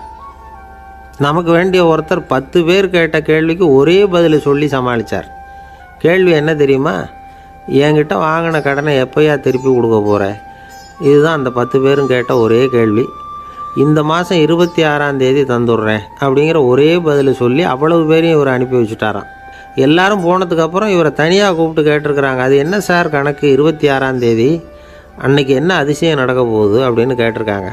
அதிசயம் அன்னைக்கு இல்லை, அதுக்கு நாளே நடக்க போகுதுன்னாராம். விவரமாக சொல்லுங்கன்னு இருக்காங்க. வேறு ஒன்றும் இல்லைங்க, 26ஆம் தேதி தானே எல்லாரையும் வர சொல்லியிருக்கிறேன், அதுக்கு நாளே நான் புறப்பட்டு தலைமறைவாயிட போகிறேன் அப்படின்னாராம் ரொம்ப பெருமையாக. துருக்மேனியாவில் அஷ்காபாத் அப்படின்னு ஒரு நகரத்தில் ஒரு புவியியல் விஞ்ஞானி இருந்தார். அவர் ஒரு நாய்க்குட்டி வளர்த்தார். ஒரு நாள் முன்னிரவு நேரம் ஒரு மேஜைக்கு முன்னாடி உட்காந்து அந்த விஞ்ஞானி ஏதோ கணக்கு போட்டுக்கிட்டு இருக்கிறார்.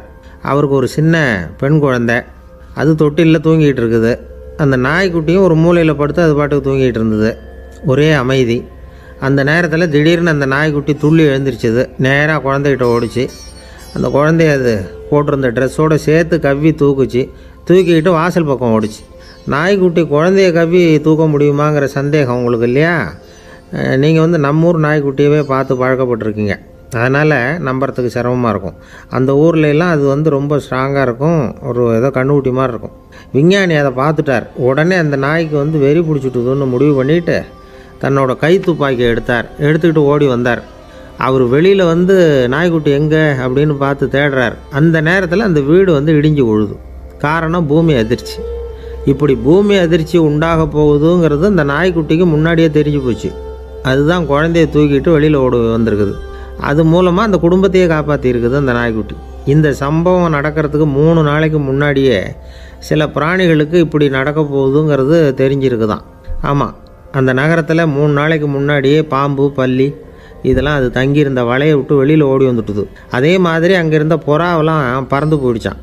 இதே மாதிரி யுகோஸ்லோவியாவில் கூட ஒரு நகரம், அங்கே ஒரு நாள் ராத்திரி ஒரு மிருக காட்சி சாலையில் திடீர்னு ஒரு பெரிய கலவரம், கூச்சல், குழப்பம். அங்கே இருந்த கழுதை, புலி, யானை, பறவை எல்லாம் கண்ணாபின்னான்னு கத்த ஆரம்பிச்சுட்டுது.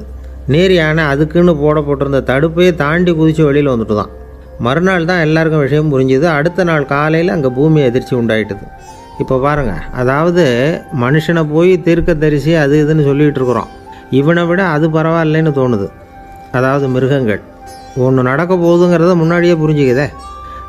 சரி, இதெல்லாம் எப்படி அது முன்கூட்டி புரிஞ்சுக்குது? அதுதான் படைப்பு ரகசியம். அதை கண்டுபிடிக்கிறதுக்கு தான் மனுஷன் வந்து ஆராய்ச்சி பண்ணிகிட்டு இருக்கிறான். விஞ்ஞானிகளோட ஆராய்ச்சியெல்லாம் ஒரு பக்கம் இருக்கட்டும், வீட்டுக்குள்ளேயே சில ஆராய்ச்சி பண்ணி பாருங்களேன். இப்போ சில யோசனை சொல்லி அதை சோதனை பண்ணி பாருங்க அப்படின்னு ஒருத்தர் சொன்னாராம். அதாவது இப்போ மழை வருமா வராதா அப்படின்னு தெரிஞ்சுக்கணுமா, உடனே ஒரு பூனைக்குட்டி பின்னாடியே மெதுவாக போய் அது என்ன செய்யுதுன்னு கவனித்து பார்க்கணும். பூனைக்குட்டி தன்னோட பாதத்தினால சுகத்தில் வந்து அப்படி கீறிக்கிட்டு இருக்கும். அப்படி கீறினா கண்டிப்பாக மழை வரும். சில சமயம் பூனைக்குட்டி அப்படியே மல்லாந்து படுத்துக்கிட்டு பாதத்தை உயர தூக்கும், அப்படியும் எப்படியும் புரளும். இப்படி செஞ்சதுன்னா அன்னைக்கும் மழை இருக்காது. அதனால் முன்னாடி இருந்தது மழை வர்றதுக்கு அறிகுறி, இது மழை இல்லைங்கிறதுக்கு அறிகுறி. பறவைகள், பிராணிகள் இதுகளோட நடவடிக்கைகளை பார்த்துட்டு அதையெல்லாம் அடிப்படையாக வச்சு தான் காலநிலையை கண்டுபிடிக்கிற கருவிகளை கண்டுபிடிச்சிருக்கிறாங்க. வாத்து இருக்குல்ல, சில சமயம் தன்னோட அழகை தன்னோட இறகுகளில் அப்படியே புதைச்சிக்கும். அப்படி செஞ்சால் குளிர்காலம் வரப்போகுதுன்னு அர்த்தம். பருவநிலை குளிராக மாறப்போகுதுங்கிறதுக்கு இதுதான் அறிகுறி. சிட்டுக்குருவி இருக்குதுல்ல, அதெல்லாம் புழுதியில் உழுந்து புரளும், சிறகுகளை வந்து படபடன்னு அடிச்சுக்கும். அப்படி செஞ்சால் மழை வரப்போகுதுன்னு அர்த்தம். ஒன்று மட்டும் நாம் நல்லா தெரிஞ்சுக்கணும், இயற்கையின் சீற்றம்னு சொல்கிறோம் இல்லையா, இயற்கை ஏன் நம்ம மேலே கோவப்படுது? இயற்கையை நாம் அனுசரித்து போகிறதில்ல, அதனால் கோவப்படுது. காடுகளை அழிக்கப்படாது, விலங்குகளை கொல்லக்கூடாது, இயற்கை ஏற்படுத்தி வச்சுருக்கிற சமநிலையை கெடுக்கக்கூடாது. அதை புரிஞ்சுக்கிட்டு வாழ்ந்தோம்னா பூமியும் நடுங்காது, நாமளும் நடுங்க வேண்டிய அவசியம் இருக்காது. ஒருத்தர் இருந்தார், சாராய கடைக்கு போனாராம், நிறைய சாப்பிட்டார். அப்புறம் சொன்னார், இது ரொம்ப அற்புதமான சரக்கு போல் இருக்குது, உள்ளே போன உடனே இந்த பூமியே நடுங்கிறது மாதிரி இருக்குது எனக்கு அப்படின்னாராம். இதுக்கு கடைக்காரர் சொல்லியிருக்கார், நீங்கள் சாப்பிட்டது வெறும் பச்சை தண்ணி தாங்க, இப்போ ஏற்பட்டிருக்கிறது நிஜம் பூமி அதிர்ச்சி அப்படின்னாராம். ஒரு ஊரில் ஒரு ராஜா இருந்தார். அந்த ராஜாவுக்கு ஒரு மந்திரி. ராஜா ரொம்ப நியாயமானவர், நேர்மையானவர், கண்டிப்பானவர். தப்பு செய்கிறது யாராக இருந்தாலும் தண்டனை கொடுப்பார். வேண்டியவங்களுக்கு ஒரு நியாயம், வேண்டாதவங்களுக்கு ஒரு நியாயங்கிறதெல்லாம் அவர்கிட்ட கிடையாது. ஒரு சமயம் அரசவையில் அந்த அமைச்சரே வந்து விதிமுறைகளுக்கு புறம்பாக ஏதோ நடந்துக்கிட்டு இருக்கார். மன்னருக்கு கோபம் வந்துட்டுது. உடனே அந்த அமைச்சரை கிட்டத்தில் கூப்பிட்டு அவர் கன்னத்தில் ஓங்கி ஒரு அறை கொடுத்துட்டாராம். உடனே அந்த அமைச்சர் என்ன பண்ணார் தெரியுமா, நேராக போனார், அங்கே நின்றுக்கிட்டு இருந்த இன்னொருத்தர் கன்னத்தில் ஓங்கி அரைஞ்சார். அறை வாங்கினவர் திகைச்சு போயிட்டார். இவர் ஏன் நம்மளை வந்து அரைகிறார் அப்படின்னு யோசனை பண்ணார். மன்னரும் திகைச்சு போயிட்டார். நாம் இவரை அரைஞ்சா அதுக்காக இவர் போய் இன்னொருத்தரை அரையணுமா அப்படின்னு யோசனை பண்ணார். இவருக்கு என்ன பைத்தியமானு கூட நினைக்க ஆரம்பிச்சிட்டார். ஆனால் என்ன ஆச்சுன்னா, அப்புறம் அமைச்சர் அவர் கவனிச்சிக்கிட்டு இருந்தாரா, அவர் இன்னொருத்தரை அரைஞ்சார் இல்லையா, அந்த அறை வாங்கின ஆசாமியை பார்த்து கத்திக்கிட்டு இருந்தார். யார்? அமைச்சர். ஏன்பா என்கிட்ட அறையை வாங்கிக்கிட்டு இப்படி விவரம் இல்லாமல் நின்றுட்டு இருக்கிறியே, நான் உனக்கு கொடுத்ததை நீ வேறு யாருக்கிட்டையாவது கொடுத்துரு அப்படின்னார். உடனே அந்த ஆள் பார்த்தான், தனக்கு அடுத்தபடியாக நின்றுக்கிட்டு இருந்தவனை ஓங்கி ஒரு அறை அரைஞ்சான். அவன் கன்னத்தை தடவிட்டே யோசனை பண்ணான். இது ஏதோ புரிஞ்சுக்கிட்ட மாதிரி அடுத்தாப்பில் நின்றுக்கிட்டு இருந்தவனை அரைஞ்சான். இப்படி இந்த அறை வந்து மாறி மாறி போய்கிட்டே இருக்குது. ஊர் பூரா பிரயாணம் பண்ண ஆரம்பிச்சுட்டுது. அன்னைக்கு ராத்திரி அந்த ராஜா படுக்கிறதுக்காக போனார். அந்த நேரம் பார்த்து அவர் கன்னத்தில் பலார்னு ஒரு அறை விழுந்தது. நம்மளே அரையிறது யார் அப்படின்னு அதிர்ச்சியோட மன்னர் திரும்பி பார்க்குறாரு. அரைஞ்சது அவரோட மனைவி. என்னாச்சு உனக்குன்னு கத்துனார் ராஜா. உங்களுக்கு தெரியாதா, ஊர் பூரா ஒருத்தர் மாற்றி ஒருத்தர் மூலமாக இந்த அறை வந்து பிரயாணம் பண்ணிட்டு வருது அப்படின்னாங்க அந்த அம்மா. அப்படின்னா ஆரம்பித்த இடத்துக்கே வந்துட்டுதா அப்படின்னாராம் மன்னர். என்ன சொல்கிறீங்கன்னு கேட்டிருக்காங்க. இவர் விவரத்தை சொன்னாராம். அப்படின்னா நீங்கள் ஆரம்பித்து வச்ச இந்த விளையாட்டை நான் முடிச்சு வச்சுட்டேன் அப்படின்னாங்களாம் அந்த அம்மா. மறுநாள் காலை மறுபடியும் அரசவை கூடிச்சு அந்த அமைச்சர் மன்னரை பார்த்து கேட்டார், என்ன மகாராஜா, என்கிட்ட கொடுத்ததை திருப்பி வாங்கிட்டீங்களா அப்படின்னாராம். இப்படி நடக்கும்னு நான் எதிர்பார்க்கவே இல்லைன்னார் மன்னர். ஆனால் நான் எதிர்பார்த்தேன், அது எங்கே போயிட போகுது, ஊர் பூரா சுற்றி கடைசியில் உங்ககிட்ட தான் வந்து சேரும் அப்படிங்கிறது எனக்கு தெரியும் அப்படின்னார் அமைச்சர். இந்த கதை வந்து வேடிக்கையாக இருந்தால் கூட இதில் உள்ள கருத்து முக்கியமானது. இந்த உலகத்தில் பல கருத்துக்கள் இப்படி தான் மாறி மாறி சுற்றி வந்துக்கிட்டே இருக்குது. நம்மால் ஒருத்தன் தன்னுடைய நண்பன் ஒருத்தனை கடத்தெருவில் பார்த்தான். உடனே ஓடி போய் பலார்னு ஒரு அறை கொடுத்தானா. அவன் கண்ணத்தை தடவிட்டு ஏன்டா என்ன அரைஞ்சேன்னு கேட்டிருக்கான். நீ ஏன்டா என்னை முட்டாள்னு என் மனைவிட்ட போய் சொன்னேன் அப்படின்ட்டுருக்கான் அவன். உன்னை ஒரு முட்டாள்னு சொன்னதுக்காகவா நீ என்ன அரைஞ்ச அப்படின்னு கேட்டிருக்கான் இவன். டேய், நான் அதுக்காக அறையலப்பா, அது ஒரு பெரிய ரகசியம் நான் முட்டாளுங்கிறது. அந்த ரகசியத்தை நீ ஏன் எங்கள் வீட்டில் போய் சொன்னேன், அதுக்காக தான் அரைஞ்சேன் அப்படின்னு நான் அவன். பக்தின்னு சொல்கிறோம் இல்லையா, அது 3 வகைப்படும் அப்படிங்கிறார் ஒரு பெரியவர். அது என்ன 3 வகைன்னா, தெய்வ பக்தி, அடியார்கள் பக்தி, குரு பக்தி. அடியார் பக்தியை விட தெய்வ பக்தியை விட குரு பக்தி தான் ரொம்பவும் சிறந்ததுங்கிறார் அவர். தெய்வத்துக்கிட்ட செஞ்ச பாவம் குருநாதர்கிட்ட தீர்ந்துருமா, குருநாதர்கிட்ட செஞ்ச பாவம் தெய்வத்துக்கிட்ட போனாலும் தீராதான். இப்படி பெரியவங்கள்லாம் சொல்லி வச்சுருக்கிறாங்க. ஒரு காடு, அங்கே அயோத தௌமியர் அப்படின்னு ஒரு தபோதனர், அவர் பல மாணவர்களை ஒன்றா சேர்த்து ஒரு குருகுலம் நடத்திக்கிட்டு இருக்கிறார். பல தரப்பட்டவங்க பல திறப்பட்டவங்க மாணவர்கள் அதில் சேர்ந்து படிச்சுக்கிட்டு இருக்கிறாங்க. பாஞ்சால ராஜகுமாரன் ஒருத்தனும் அந்த குருகுலத்தில் சேர்ந்து படிச்சுக்கிட்டு இருக்கிறான். அவன் பேர் ஆருணி. பெரிய இடத்து புள்ள, இருந்தாலும் படுப்பில் ரொம்ப கெட்டிக்காரனாக இருந்தான். அவன் தான் அங்கே முதல் மாணவன். ஒரு நாள் குருநாதர் அந்த அரசகுமாரனை கூப்பிட்டார். நம்ம குருகுலத்துக்கு சொந்தமான வயலில் தண்ணீர் பெருகி வெள்ளம் பயிரை அழிக்குதான், அதனால் நீ போய் மடையை அடைச்சிட்டு வந்துடும் அப்படின்னார். அந்த அரசகுமாரன் உடனே புறப்பட்டான். குருநாதர் சொல்லிட்டார்ல, உடனே புறப்பட்டான். நான் பெரிய இடத்து பிள்ளையாச்சே, ராஜகுமாரனாச்சே, ரொம்ப செல்வாக்கூட வளர்ந்தவனாச்சே, நான் போய் வயலில் இறங்கி வேலை செய்கிறதா அப்படின்னுலாம் அவன் நினைக்கல. குருநாதர் கட்டளையை நிறைவேற்ற வேண்டியது நம்ம கடமை அப்படின்னு நினச்சான். உடனே ஒரு மண்வெட்டியை தூக்கி தோளில் வச்சுக்கிட்டு புறப்பட்டு போயிட்டான். வயலுக்கு போனான். பார்த்தான், தண்ணி கரையை உடச்சிக்கிட்டு வயலுக்குள்ளே ஏகமாக பாஞ்சிக்கிட்டு இருக்குது. இவன் மண்வெட்டியால் களிமண்ணை புல்லோடு சேர்த்து புல் பற்ற மாதிரி வெட்டி வெட்டி போட்டான். இருந்தாலும் மடையை அடைக்க முடியல. தண்ணி அதை மீறி வந்துக்கிட்டே இருக்குது. தண்ணி வேகமாக வயலுக்குள்ளே போய்கிட்டே இருக்குது. போடுற பத்தையெல்லாம் கரைஞ்சி கரைஞ்சி போயிட்டுருக்கு. இருந்தாலும் இவன் தன்னுடைய முயற்சியை கைவிடலை. வெட்டி வெட்டி போட்டுக்கிட்டே இருக்கிறான். காலையில் அங்கே போனவன் சாயந்தரம் வரைக்கும் இப்படி செஞ்சுக்கிட்டு இருக்கிறான்.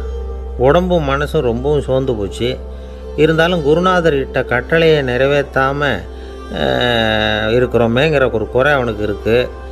குரு கட்டளையை நிறைவேற்றாத நான் இன்னமும் இருக்கணுமா அப்படின்னு யோசனை பண்ண ஆரம்பிச்சிட்டான்.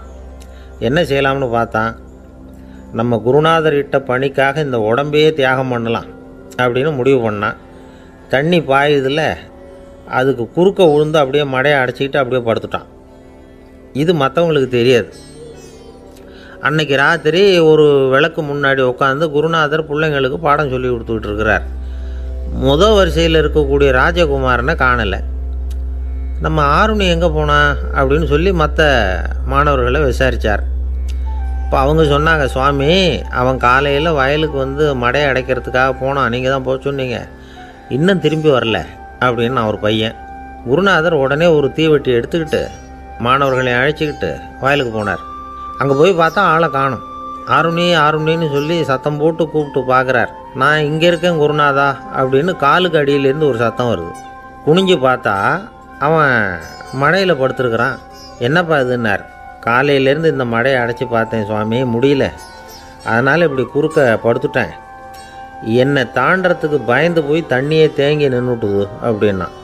அவனுடைய குரு பக்தியையும் அவனை தாண்டறதுக்கு அஞ்சு நிற்கிற தண்ணி தேக்கத்தையும் பார்த்துட்டு எல்லாரும் ரொம்ப ஆச்சரியப்பட்டு போயிட்டாங்களாம். ஆருணி எழுந்திரிச்சு வா அப்படின்னு கூப்பிட்டாரான் குருநாதர். அவன் தண்ணீரை பொழந்துக்கிட்டு எழுந்திரிச்சு வந்தானான். அதனால் அவனுக்கு உத்தாலகன் அப்படின்னு ஒரு பேர். உத்தாலகன்னா தண்ணீரை பிளந்தவன் அர்த்தம். அந்த உத்தாலகன் மாதிரி இந்த காலத்து மாணவர்களுக்கும் குரு பக்தி வேணும் அப்படின்னு சொன்னோம் ஒரு பள்ளிக்கூடத்தில். உடனே நிறைய மாணவர்கள் எழுந்திரிச்சு நின்னாங்க. சார், நீங்கள் எங்களை இன்னமும் சரியாக புரிஞ்சுக்கலன்னு நினைக்கிறோம். அன்னைக்காவது ஒருத்தன் அப்படி இருந்தான், இன்றைக்கி ஏகப்பட்ட உத்தாலகர்கள் இருக்கிறோம். எங்கள் வாத்தியார் கட்டளை இட்டால் இப்போவே அது மாதிரி வயலுக்கு போய் மடையில் குறுக்கப்படுத்துக்கிறதுக்கு இந்த வகுப்பில் உள்ள அத்தனை பேரும் தயாராக இருக்கிறோம் அப்படின்னாங்க. அப்படியா அப்படின்னு சொல்லி கேட்டோம் ரொம்ப சந்தோஷமாக. ஒருத்தன் ரொம்ப அடக்கமாக எழுந்திரிச்சான். அப்புறம் சொன்னான், ஆமாம் சார், வகுப்பில் வந்து இவர் நடத்துகிற பாடத்தை கேட்டுக்கிட்டு இருக்கிறத விட பேசாமல் போய் மடையில் படுத்துடுறது ஒன்றும் கஷ்டமான காரியமாக இருக்காது. அதனால தான் எல்லோரும் அங்கே போகிறேன்னு சொல்கிறோம் அப்படிங்கிறான். ஒரு இலக்கிய கூட்டம் ஏற்பாடு பண்ணியிருக்கிறோம், நீங்கள் அவசியம் வந்து அதில் பேசணும் அப்படின்னு கேட்டுக்கிட்டார் ஒருத்தர். வேணாங்க, 4 பேருக்கு முன்னாடி வந்து நிற்கிறதுனா எனக்கு ரொம்ப கூச்சமாக இருக்கும் அப்படின்னாரு இவர். ஏன் சார் இன்னமும் குழந்த மாதிரி கூச்சப்படுறீங்களே அப்படின்னார் அவர் ஒரு மாதிரியாக சமாளித்து அனுப்பி வச்சுட்டு அதுக்கப்புறம் அதை பற்றி இவர் யோசித்து பார்த்துருக்கார். சில நிபுணர்கள் எழுதியிருக்கிறத படித்தும் பார்த்துருக்கிறார். மனோதத்துவ நிபுணர்கள் என்ன சொல்கிறாங்க தெரியுமா? 10லேருந்து 20% குழந்தைகள் பிறக்கிறப்பவே கூச்ச சுபாவம் கொண்டதாக தான் இருக்குதான். ஒரு தாத்தா தன்னோட பேர பிள்ளைய ஆசையாக கூப்பிடுறார் விளையாட்டு காட்ட, அதை அழுதுகிட்டு ஓடி போகுது. ஒரு அம்மா தன்னோட பிள்ளைய பள்ளிக்கூடத்தில் சேர்க்கறதுக்காக கூப்பிட்டுக்கிட்டு போகிறாங்க. அந்த புள்ள அம்மாவோட முந்தானையில் ஒளிஞ்சிக்கிட்டு வெளில வரமாட்டேங்குது. இவங்களெல்லாம் எப்படி சமாளிக்கிறது? குழந்தைகளோட கூச்ச சுபாவத்தை போக்குறது எப்படி? இதுக்கு நிபுணர்கள் சில யோசனைகளை சொல்லியிருக்கிறாங்க. மற்றவங்களுக்கு முன்னாடி என் பையனுக்கு கூச்சம் ரொம்ப அதிகம் சார், மற்றவங்க பார்த்தா ரொம்ப வெக்கப்படுறான், இப்படி சொல்கிற அப்பாக்கள் உண்டு. என் பையன் புது மனுஷாலை பார்த்தா அட்டையாக ஒட்டிக்குவான் சார் அப்படின்னு சொல்கிற அப்பாக்களும் உண்டு. இப்படிலாம் குழந்தைகளுக்கு வந்து முத்திரை குத்துறது ரொம்ப தப்பான். புதுசாக யாராவது வீட்டுக்கு வந்தால் குழந்தை தானாக தன்னோட கூச்சத்தையும் பயத்தையும் போக்கிக்கிட்டு சகஜமாக மாறி வர்றதுக்கு வாய்ப்பு கொடுக்கணுமா. ஒரு கூட்டத்துக்கோ அல்லது சொந்தக்காரங்க கல்யாணத்துக்கோ குழந்தைய அழைச்சிட்டு போகிறீங்க, அங்கே போய் கட்டாயப்படுத்தி குழந்தைய மற்றவங்க கிட்ட பேச சொல்லக்கூடாது. சில சமயம் குழந்தை தானாக தன்னுடைய கூச்ச சுபாவத்தை விட்டு பேசுகிறதுக்கு முன் வந்தால் அதை பாராட்டணும். குழந்தை கலகலப்பு இல்லாமல் மௌனமாக இருந்ததுன்னா அதையும் கண்டுக்கக்கூடாது. குழந்தை பேச ஆரம்பித்தா அதை ஆர்வத்தோடு கவனிக்க தெரியணும். கலந்து உரையாடுற பழக்கத்தை வீட்லேயே ஆரம்பிக்கலாம். கேட்டதுக்கு பதில் சொல் அப்படின்னு நீங்கள் அதிகாரம் பண்ணிகிட்டு இருக்கக்கூடாது. அது வந்து குழந்தைக்கு பேசுகிற சந்தர்ப்பத்தை குறைச்சிருமா. இப்போ நாம் அதிகாரம் பண்ணால் கேலி செய்கிற பழக்கம் குழந்தைகளை வந்து ரொம்ப பாதிச்சிருமா. பெரியவங்களானதுக்கு அப்புறமும் சில பேர் கூச்சத்தோடவும் பயத்தோடவும் இருக்கிறதுக்கு இதுதான் காரணம். சின்ன வயசில் அவங்கெல்லாம் ஏதாவது கேலிக்கு ஆளாகி இருப்பாங்க. 2வது குழந்தை மூத்த குழந்தைய வந்து கேலிக்கு ஆளாகிற சந்தர்ப்பங்களை கண்டு கேலி பண்ணினா அது இளம் நெஞ்சங்களை விட்டு நீங்கிறதே இல்லையா. எப்பவும் குழந்தையோட நடை உடை பாவனைகளை பற்றி சொல்லிக்கிட்டே இருக்கக்கூடாதான். அதுவே கூச்ச சுபாவத்தை கொண்டுட்டு வந்துடுமா. அப்பா எங்கேன்னு யாராவது கேட்டால் இது மாதிரி இன்ன காரியத்துக்காக வெளியில் போயிருக்கார், இத்தனை மணிக்கு திரும்பி வருவார் அப்படின்னு சொல்கிற அளவுக்கு குழந்தைகளை வந்து பழக்கப்படுத்தி வைக்கணும். ஃபோன்லேயே யாராவது விசாரித்தா கூட இது மாதிரி பதில் சொல்லு அப்படின்னு சொல்லணும். சின்ன சின்ன மீட்டிங்கில் 4 வார்த்தை பேச தயார் பண்ணலாம். ஒரு கடையிலையோ அல்லது ஹோட்டல்லையோ ஏதாவது விவரம் கேட்கணும்னா உங்கள் குழந்தைய தைரியமாக அனுப்புங்க. குழந்தைகள் பணிவாகவும் பொறுமையாகவும் விவரம் கேட்குறப்போ கூச்ச சுபாவம் தானாக போயிடும். சின்ன வயசுலேயே இப்படிலாம் பழக்கப்படுத்தினா தான் வருங்காலத்தில் தைரியமாக இந்த சமுதாயத்தில் வாழ முடியும். இல்லைன்னா 60 வயசுலேயும் அடுப்பங்கரையை விட்டு வெளில வர்றதுக்கு கூச்சப்பட்டுக்கிட்டு தான் இருக்க வேண்டியிருக்கும். இந்த காலத்து பிள்ளைங்க எவ்வளவோ பரவாயில்ல, எதுக்கும் தயங்குறதில்ல, கூச்சப்படுறதில்ல. ஒரு அம்மா அடுப்பங்கரையிலேருந்து சத்தம் போட்டாங்க, டேய் ராமு, தயவு பண்ணி அந்த டிவியை நிறுத்துறா, அந்த பெண்ணோட குரல் மகா மோசம், அடுப்பங்கரையில் இருக்கிற என்னாலேயே அதை சகிச்சிக்க முடியல அப்படின்னாங்களாம். உடனே பையன் கொஞ்சம் கூட தயங்காமல் பதில் சொல்கிறான், அம்மா இந்த குரல் டிவியிலேருந்து வரல, எதிர்த்த விட்டு மாமி தான் இங்கே வந்திருக்கிறாங்க, அவங்க தான் இப்போ என்னோட பேசிக்கிட்டு இருக்கிறாங்க அப்படின்னு நானும். ஐயா, உங்கள் பேரை தொடர்ந்து தினம் கேட்டுக்கிட்டு இருக்கிறேன் அப்படின்னார் ஒருத்தர். தொடர்ந்து கேட்குறீங்களே, உங்களுக்கு காது வலிக்கலையா அப்படின்னு கேட்டோம். பேசுகிற உங்களுக்கே வாய் வலிக்கலை அப்படிங்கிறப்போ கேட்குற எங்களுக்கு எப்படி காது வலிக்கும் அப்படின்னார். நம்ம உடம்புல ஒரு அதிசயம் என்ன தெரியுமா? ரொம்ப நேரம் நாம் நடக்கிறோம்னு வச்சுக்கோங்க, கால் வலிக்கும். ரொம்ப நேரம் வேலை செஞ்சால் கை வலிக்கும், உடம்பு வலிக்கும். ரொம்ப நேரம் பார்த்துக்கிட்டே இருந்தால் கண்ணு வலிக்கும். ரொம்ப நேரம் பேசிக்கிட்டே இருந்தால் வாய் கூட வலிக்கும். ஆனால் ரொம்ப நேரம் கேட்டுக்கிட்டே இருக்கிறதுனால காது வலிக்கிறது இல்லை. அதனால் கேட்குறதுக்கு முக்கியத்துவம் கொடுத்தாங்க நம்ம பெரியவங்க. திருவள்ளுவர் வந்து தேவையில்லாமல் வார்த்தைகளை உபயோகப்படுத்த மாட்டார். ஒரு திருக்குறள்னு எடுத்துக்கிட்டாவே அதில் மொத்தம் 7 வார்த்தைகள், அவ்வளவுதான். அப்படி 7 வார்த்தைகள் மட்டுமே உள்ள ஒரு திருக்குறளில் வள்ளுவர் ஒரே வார்த்தையை 5 தடவை உபயோகப்படுத்தியிருக்கிறார், திரும்ப திரும்ப பயன்படுத்தியிருக்கிறார். அப்படின்னா அதை எந்த அளவுக்கு வலியுறுத்தி சொல்கிறார் அப்படிங்கிறத நாம் புரிஞ்சுக்கணும். அது என்ன குறள்? செல்வத்துள் செல்வம் செவிச்செல்வம், அச்செல்வம் செல்வத்துள் எல்லாம் தலை. செவிச்செல்வம்ங்கிறது அவ்வளவு முக்கியமானது. கற்றலின் கேட்டல் நன்று. அதிகம் கேட்கணுங்கிறதுக்காக தான் எவ்வளவு கேட்டாலும் காது வலிக்கிறதில்ல. குறைச்சலாக பேசணும், அதிகமாக கேட்கணும். இன்னொரு விஷயம் கவனிங்க, நம்ம உடம்பில் கண்ணுக்கு மூடி இருக்குது, எதையாவது நாம் பார்க்க விரும்பலைன்னா உடனே கண்ணை மூடிக்கலாம். நம்ம வாய்க்கு மூடி இருக்குது, பேச விருப்பம் இல்லையா, வாய் மூடிக்கலாம். மூக்குக்கு கூட மூடிக்கிற வசதி இருக்குது, எதையாவது முகர விருப்பம் இல்லையா, மூச்சை அடக்கிக்கலாம். ஆனால் பாருங்கள், காதுக்கு மூடி கிடையாது, அதை கையால் தான் மூட முடியும். யார் என்ன சொன்னாலும் அது நல்லதோ கெட்டதோ காதில் விழுந்துக்கிட்டு தான் இருக்கும். அறிவு தான் நல்ல விஷயங்களை எடுத்துக்கிட்டு கெட்ட விஷயங்களை விட்டுடணும். நல்ல கருத்துக்கள் நம்ம காதில் நிறைய விழுந்துக்கிட்டே இருக்கணும். அதை கேட்டு நாம் நல்லபடியாக வாழணுங்கிறது தான் படைப்பின் விருப்பம். ஆன்மீகவாதிகள் கூட ஒன்று சொல்லுவாங்க, அதாவது ஆன்மீக பாதையில் நீங்கள் முன்னேறணும்னா முதல்ல சிரவணம் செய்யணும்பாங்க. அதாவது பெரியவங்க சொல்கிற நல்ல கருத்துக்களை கேட்கணும் அப்படின்னு அதுக்கு அர்த்தம். அதனால் யார் நல்ல கருத்துக்களை சொன்னாலும் அதை காது கொடுத்து கேளுங்க. இவ்வளவு கருத்துக்களையும் நம்ம நேயர் ஒருத்தர்கிட்ட சொல்லிகிட்டு இருந்தோம். அவரும் சரி சரின்னு தலையாடிக்கிட்டே இருந்தார். அப்புறம் சொன்னார், நீங்கள் சொல்கிறது சரிதான் சார், காதுக்கு மூடி இல்லைங்கிறது ரொம்ப சரி, அதனால தான் உங்கள் தகவல் கூட நாங்கள் விரும்புகிறோமோ இல்லையோ தினம் காதில் விழுந்துக்கிட்டு இருக்குது அப்படின்னார். எங்களுக்கு ரொம்ப பெருமையாக இருந்தது. அப்படியா அப்படின்னோம். ஆனாலும் என்ன மாதிரி சில பேர் நீங்கள் தகவல் சொல்கிற சமயத்தில் காதில் மூடி இல்லையேன்னு சொல்லி கவலைப்படுறதில்ல சார் அப்படின்னார். ஏன்னு கேட்டோம். காதை மூடுறதுக்கு தானே வசதி இல்லை, ரேடியோவை மூடுறதுக்கு வசதி இருக்குதுல்ல, அதனால் டக்குன்னு அதை மூடி வச்சுருவோம் அப்படின்னார். ஒரு காலத்தில் பிரஷ்யா அப்படின்னு ஒரு தேசம் இருந்தது. இப்போ ஜெர்மனி இருக்குல்ல, இதோட பெரும்பகுதி ஒரு காலத்தில் பிரஷ்யாங்கிற பேரில் இருந்தது.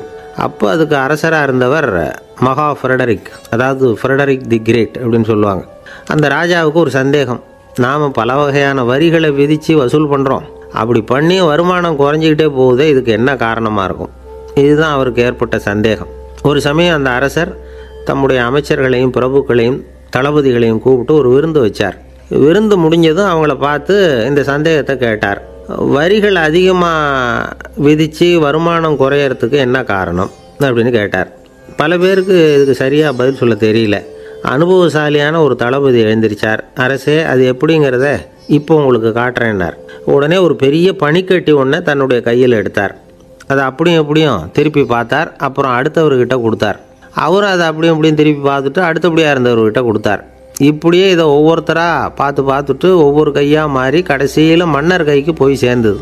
மன்னர் கைக்கு அந்த பனிக்கட்டி போய் சேர்ந்தப்போ அது கொஞ்சம் கொஞ்சமாக உருகி ஒரு பட்டாணி கடலை சைஸுக்கு ஆகிட்டுது. மன்னர் யோசனை பண்ணார், வரி அதிகமாக போட்டாலும் வந்து சேர்றது குறைவாக இருக்கிறதுக்கு என்ன காரணம் அப்படிங்கிறது அவருக்கு புரிஞ்சு போச்சு. காலம்தான் மாறிட்டு இருக்கே தவிர இந்த கையூட்டு வாங்குகிற பழக்கம் மாறினதாக தெரியல. இன்னொரு ராஜா இருந்தார். அவர் தன்னுடைய ராஜாங்கத்தில் லஞ்ச ஊழலே சுத்தமாக இருக்கக்கூடாது அப்படின்னு நினச்சார். அவர்கிட்ட பல்வேறு துறைகளுக்கும் பொறுப்பாக இருந்த பல பேரும் ரொம்ப சுத்தமாகவும் நேர்மையாகவும் இருந்தாங்க.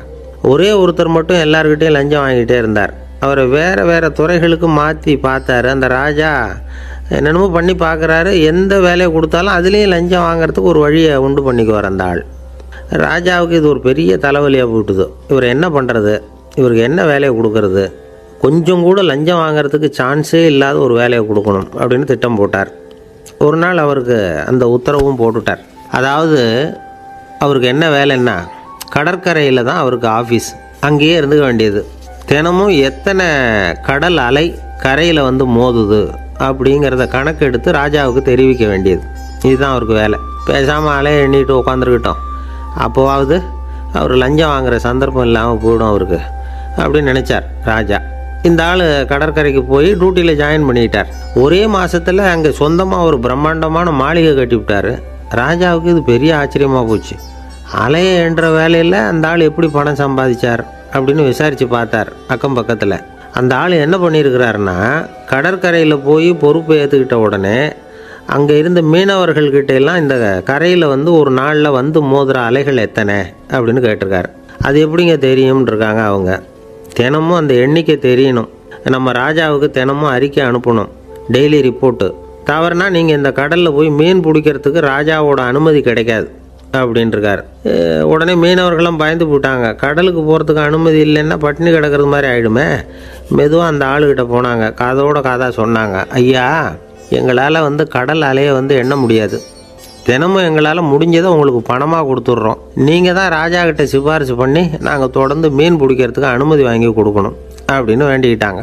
பணம் தினமும் சேர ஆரம்பிச்சுட்டுது. பதவியில் மற்ற பதவியோட இந்த பதவி எவ்வளவோ மேல் அப்படின்னு நினச்சிட்டான் அந்த ஆள். அது மட்டும் இல்லை, தயவு பண்ணி என்னை இந்த இடத்த விட்டு மாற்றி விடாதீங்க சார் அப்படின்னு வேற கேட்க ஆரம்பிச்சிட்டானா.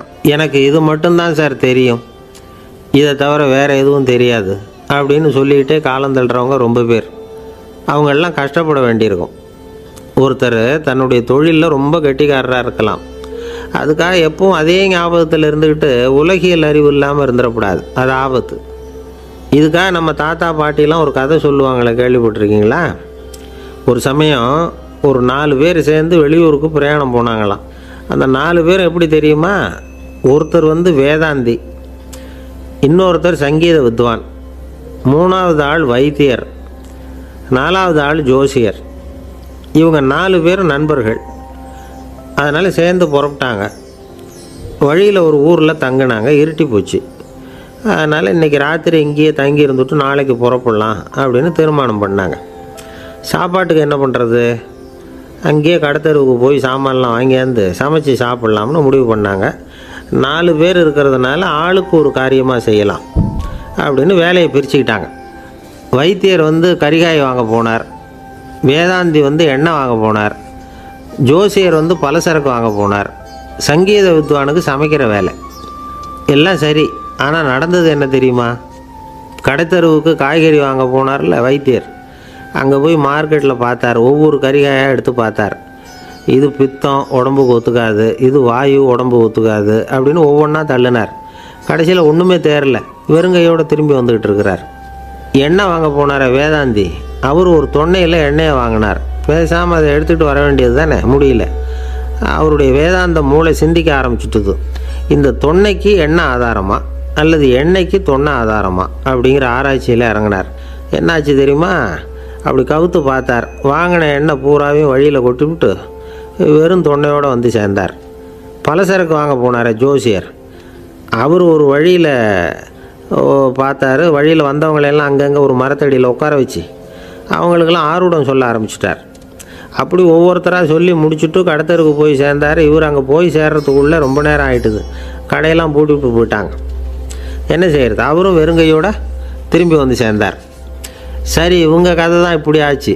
அங்கே சமைக்கிறதுக்காக உட்காந்துருந்தார் சங்கீத வித்வான். அவர் கதை என்னாச்சு தெரியுமா? அங்கே அவர் அடுப்பை பற்ற வச்சு ஒலையை கொதிக்க வச்சார். அதாவது ஒரு பானையில் தண்ணியை ஊற்றி அடுப்பில் வச்சார். அது கொதிக்க ஆரம்பிச்சிது. தண்ணி கொதிக்கிற சத்தம் இருக்குதுல்ல, அது இவருக்கு தாளம் போடுறது மாதிரி இருந்தது. ஒரே குஷி. பாட ஆரம்பிச்சிட்டார். பாடிக்கிட்டே உற்சாகமாக கையில் இருந்த கரண்டியால் அந்த பானையில் தட்டினார், தாளம் போடுறதா நினச்சிக்கிட்டு. அவ்வளவுதான், பானை பட்டுன்னு உடஞ்சி போச்சு. தலையில் கையை வச்சுக்கிட்டு அவரும் உட்காந்துட்டார். எந்த தொழில் தெரிஞ்சாலும் சரி, அதை புத்திசாலித்தனமாக பயன்படுத்த தெரியலன்னா ஆபத்து தான். அதுக்காக தான் இந்த கதை. ஒரு பஸ்ஸு டிரைவர் ரொம்ப கெட்டிக்காரர். பஸ்ஸை ரொம்ப திறமையாக ஆபத்து இல்லாமல் ஓட்டினதுக்காக பரிசுலாம் வாங்கினவர். அவரே ஒரு படகு ஓட்டுறதுக்காக அழைச்சிட்டு போயிருக்கிறாங்க, மோட்டார் படகு. அதையும் ரொம்ப திறமையாக தான் ஓட்டிகிட்டு போயிருக்கிறாரு. நடுக்கடலில் போனதும் படகு நின்று போச்சு. மோட்டாரில் ஏதோ கோளாறு. என்ன செய்யலாம் அப்படின்னு அந்த டிரைவரை கேட்டிருக்கிறாங்க படகுல இருந்தவங்கெல்லாம். அப்போ அவர் சொன்னாராம், கவலைப்படாதீங்க, ஒன்றும் பிரச்சனை இல்லை, எல்லோரும் கொஞ்சம் கீழே இறங்கி பின்னாடி தள்ளுங்க, மோட்டார் ஸ்டார்ட் ஆகிடும் அப்படின்னாராம். ஒரு ஊரில் ஒரு இளைஞன் இருந்தான். ஒரு நாள் அவன் ஒரு குருவை தேடிக்கிட்டு புறப்பட்டான். ஊரை விட்டு வெளியில் போனான்.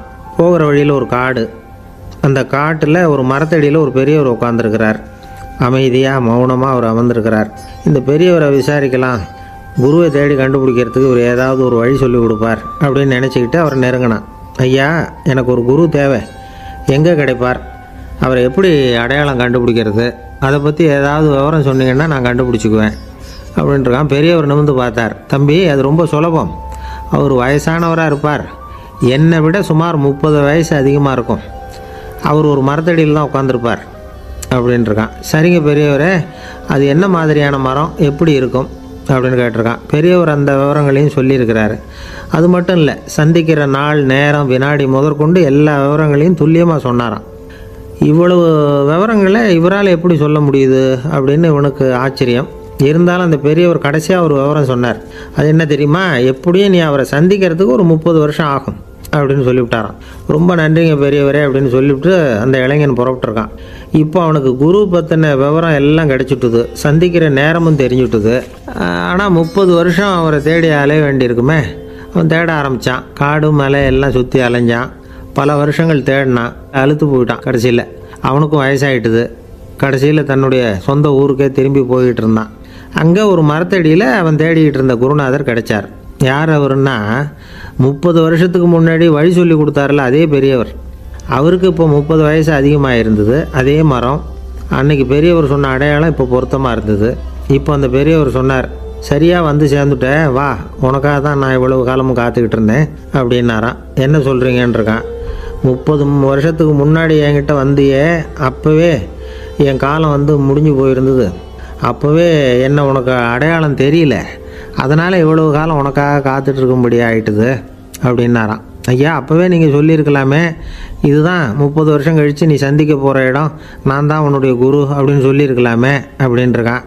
அந்த பெரியவர் சிரிச்சுக்கிட்டே இதுக்கு பதில் சொன்னாராம். நான் எவ்வளவோ விவரமாக தான் சொன்னேன், நீ சரியாக புரிஞ்சிக்கல. காரணம், அப்போ நீ போதுமான அளவுக்கு பக்குவம் பெற்றிருக்கவில்லை. அதனால் புரியும் சக்தி இல்லாமல் போயிட்டுதப்போ 30 ஆண்டு காலம் நீ அலைஞ்சி தெரிஞ்சிருக்கிற. அது காரணமாக இப்போ உனக்கு அந்த பக்குவம் வந்துட்டுது. அதனால தான் அடையாளம் காண முடிஞ்சுது. நானே உன்னுடைய குரு அப்படின்னாராம். இதிலேருந்து என்ன தெரியுதுன்னா, ஆன்மீகத்தில் மாணவனாக சேர்றதுக்கு கூட ஒரு பக்குவத்தன்மை தேவைப்படுது. ஒரு பெரிய ஞானி, அவர்கிட்ட சீடனாக இருக்க ஒருத்தன் வந்தான். எதிரில் நின்னான். ஞானி அவனை வெகு நேரம் உற்று பார்த்தார். அப்புறம் சொன்னார், சீடனாக இருக்கிறது ரொம்ப சிரமம்னார். நான் தயாராக இருக்கிறேன்னா. அது இன்னமும் சிரமமாச்சே, இங்கே வந்து குருவாக இருக்கிறது மட்டுமே சுலபம் அப்படின்னாராம். அப்படின்னா நான் குருவாகவே ஆகிடுறேன் அப்படின்னானா. இது போலவே இந்த காலத்தில் கதை ஒன்று உண்டு. ஒரு பள்ளிக்கூடத்தில் வகுப்பு ஆசிரியர் மாணவனை திட்டிக்கிட்டு இருந்தார். டேய், நீ 100க்கு 10 மார்க்கு தான் வாங்கிக்கிட்டு இருக்க. இவ்வளவு மோசமாக நீ படித்தா கடைசியில் மாடு மேய்க்கிறது கூட லாய்க்கு இல்லாதவனா ஆகிடுவேன். அதுக்கப்புறம் என்ன செய்ய போகிறேன் அப்படின்னாராம். பையன் தலையை சொரிஞ்சிக்கிட்டே சொன்னானா, சார் அப்படின்னா ஒன்று செய்கிறேன் அப்படின்னானா. இவர் கேட்டிருக்கார், என்ன செய்ய போகிறேன்னு. வேறு என்ன சார், உங்களை மாதிரி ஒரு ஆசிரியர் ஆகிடுறேன் அப்படின்னானா. இமயமலை அடிவாரத்தில் ஒரு மடம். அங்கே ஒரு சன்னியாசி இருந்தார்.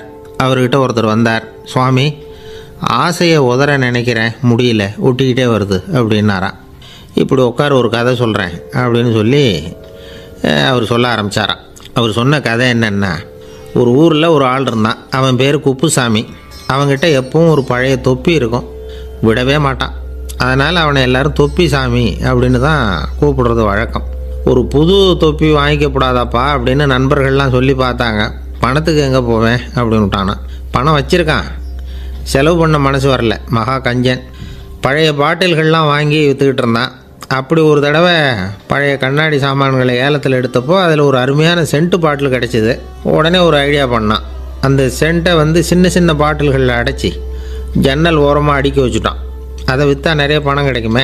அதனால் இதுக்கு இடையில் ஒரு நாள் அவன் வந்து அப்படியே உட்காந்துருந்தான். அந்த நேரம் நண்பன் வந்தான். ஏண்டா, உன் பழைய தொப்பியை மாற்றப்படாதா, ஊரில் எல்லோரும் கேலி பேசுகிறாங்களே உன்னை தொப்பி சாமின்னு அப்படின்னு சொல்லி கேட்டிருக்கான்.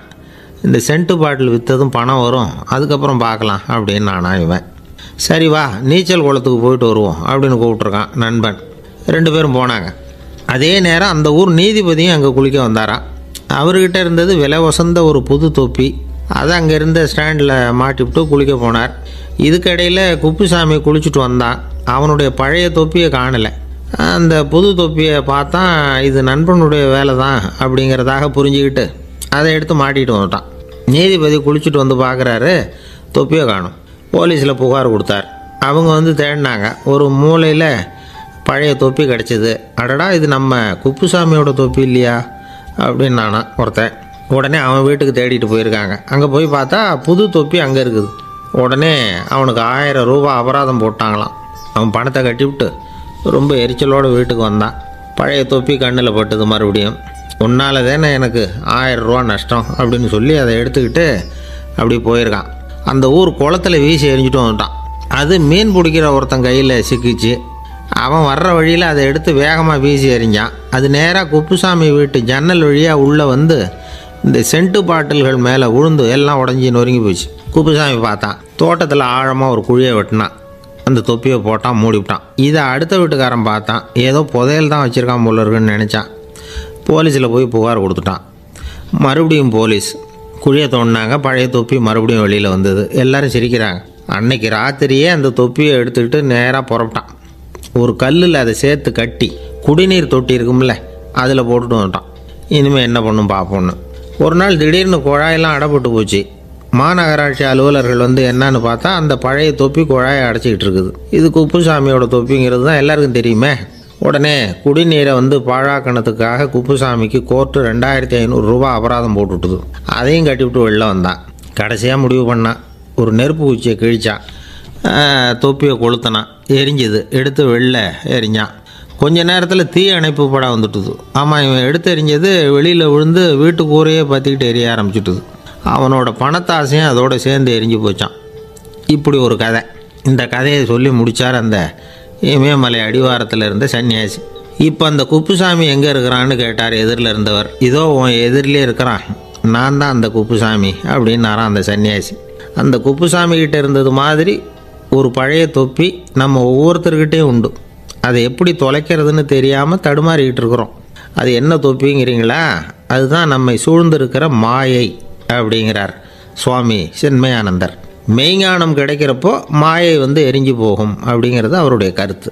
நம்மால் ஒருத்தர் வேகமாக ஓடி வந்தார். காலில் மாட்டியிருந்த பழைய செருப்பு ரெண்டையும் ஆவேசமாக தூக்கி ஒரு கிணத்துல போட்டுட்டு வெறுங்காலோடு நடந்து வந்துக்கிட்டு இருக்கிறார்.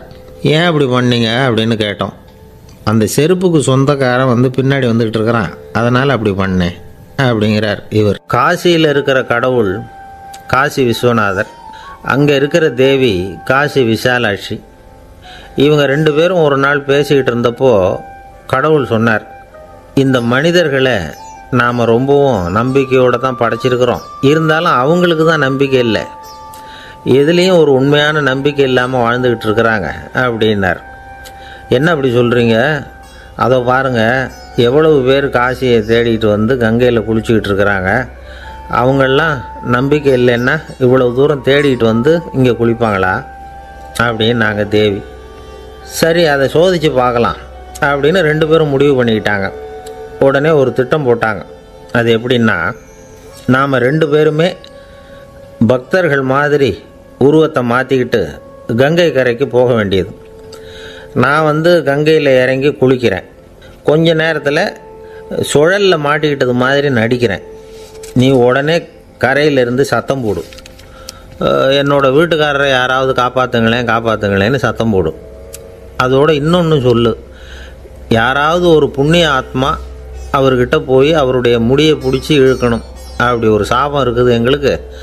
புண்ணிய ஆத்மா, அதாவது எந்த பாவமும் செய்யாத இல்லாத ஒருத்தர் தான் அவரை காப்பாற்ற முடியும். அப்படிப்பட்டவங்க யாராவது வெள்ளத்தில் குதித்து என்னுடைய கணவரை காப்பாற்றுங்கோ அப்படின்னு நீ சத்தம் போடு, கூச்சல் போடு, என்ன நடக்குதுன்னு பார்க்கலாம் அப்படின்னார் கடவுள். சரின்னு சொல்லி 2 பேருமா சாதாரண பக்தர்கள் மாதிரி கங்கை கரைக்கு வந்து சேர்ந்தாங்க. அவர் இறங்கி குளித்தார். திட்டம் போட்டது மாதிரியே சுழலில் மாட்டிக்கிட்டது மாதிரி கத்துனார். கரையில் இருந்த அந்த அம்மா, ஐயோ என் கணவரை காப்பாற்றுங்களேன், யாராவது காப்பாற்றுங்களேன்னு கத்துனாங்க. பல பேர் ஓடி வந்தாங்க. உடனே இவங்க, பாவம் இல்லாத புண்ணிய ஆத்மா ஒருத்தரால் தான் என்னுடைய கணவர் காப்பாற்றப்படணுங்கிறது விதி, அப்படி ஒரு சாபம் இருக்குது, அதனால் புண்ணிய ஆத்மா யாராவது அவர்கிட்ட போய் அவர் முடியை பிடிச்சி தூக்குனா அவரை காப்பாற்றி போடலாம் அப்படின்னாங்க. இவங்க இப்படி சொன்னதும் எல்லோரும் திகைச்சு போய் நின்றுட்டாங்க. ஒவ்வொருத்தருக்கும் அவங்க செஞ்ச பாவம்லாம் ஒவ்வொன்றா ஞாபகத்துக்கு வர ஆரம்பிச்சுட்டுது. சரி, இதுக்கு நாம் லாயக்கு இல்லை அப்படின்னு சொல்லி ஒதுங்கி போக ஆரம்பிச்சிட்டாங்க எல்லாம். இந்த சமயத்தில் யாரோ ஒருத்தர் வேகமாக ஓடி வந்தார். ஆற்றுல குதிச்சார். அவர்கிட்ட போனார், முடியை பிடிச்சார், தூக்கினார், அவரை காப்பாற்றி கரைக்கு கொண்டுட்டு வந்துட்டார். அப்படி காப்பாற்றின அந்த ஆளை இவங்க 2 பேரும் தனியாக கூப்பிட்டுக்கிட்டு ஒரு மண்டபத்துக்கு வந்துட்டாங்க. வந்து விசாரிக்கிறாங்க. நீ யாரப்பா அப்படின்னு கேட்குறாங்க. ஏதும் தெரியாத மாதிரி. நான் இந்த ஊர் அன்ன சத்திரத்தில் வேலை செய்கிற ஒரு சமையல்காரன் அப்படிங்கிறார். நீ வந்து கங்கையில் குளிக்கிறது உண்டான்னு கேட்டிருக்காங்க. நான் இந்த ஊர்லேயே தான் இருக்கிறேன். இருந்தாலும் தினமும் கங்கையில் குளிக்கிறதில்ல, எப்பாவது ஒரு நாள் அங்கே குளிப்பேன் அப்படின்னார். கங்கையில் மூழ்கி எழுந்திரிச்சா பாவம்லாம் தொலையும்னு சொல்கிறாங்க. அப்படி இருக்கிறப்போ அங்கே இன்றைக்கி கங்கையில் குளிச்சுக்கிட்டு இருக்கிறவங்கெல்லாம் தங்களை புண்ணிய ஆத்மாவா நினைக்கல. கங்கையில் குளிக்காத நீ உன்னை புண்ணிய ஆத்மாவா நினச்சி என்னை காப்பாற்ற வந்திருக்கிற, அது எப்படி அப்படின்னு கேட்டார். அதுக்கு அந்த ஆள் சொல்கிறான், கங்கையில் குதித்ததுக்கு அப்புறம் தானே உங்களை காப்பாற்ற போகிறோம். அப்படி குதிக்கும் பொழுது என்னுடைய பாவம்லாம் போயிருக்கும்ல, நான் புண்ணிய ஆத்மாவாக ஆயிருப்பேனே, அதனால தான் துணிஞ்சு உங்களை காப்பாற்றினேன் அப்படின்னா. கடவுளும் தேவியும் அவனுக்கு காட்சி கொடுத்தாங்களாம். இப்படி ஒரு கதை உண்டு. அதாவது கங்கையில் குளிச்சுக்கிட்டு இருக்கிறவங்களுக்கே தங்களுடைய பாவம் போகுங்கிற நம்பிக்கை பரிபூர்ணமாக இல்லை. குளிக்காத ஒருத்தனுக்கு அந்த நம்பிக்கை இருந்தது. அதனால் அவனால் கடவுளை பார்க்க முடிஞ்சது. கடவுளை நாமளும் பார்க்க முடியுமா முடியாதா அப்படிங்கிற குழப்பம்லாம் நமக்கு வேண்டியதில்லை. நம்பிக்கையோடு வாழணுங்கிற உண்மையை மட்டும் இந்த கதையிலேருந்து புரிஞ்சுக்கிட்டால் போதும். ஏன்னா இந்த கதையை கேட்டுட்டு ஒரு நண்பன் குதர்க்கமாக ஒரு கேள்வி கேட்டான். ஏன் சார், கங்கையில் குளித்தா பாவம் போயிடும்னு சொல்கிறீங்களே, நான் எனக்கு வேண்டாத ஒருத்தனை அழைச்சிட்டு போய் கங்கையிலேயே தள்ளி விட்டுட்டு அதுக்கப்புறம் அங்கேயே முழுக்க போட்டுட்டு நான் செஞ்ச பாவத்தை அதுலேயே கழுவி விட்டுட்டு மறுபடியும் உங்ககிட்ட வந்துடுறேன்னு வச்சுக்கோங்க, நீங்கள் என்னை புண்ணிய ஆத்மான்னு ஏற்றுக்குவீங்களா அப்படிங்கிறான்.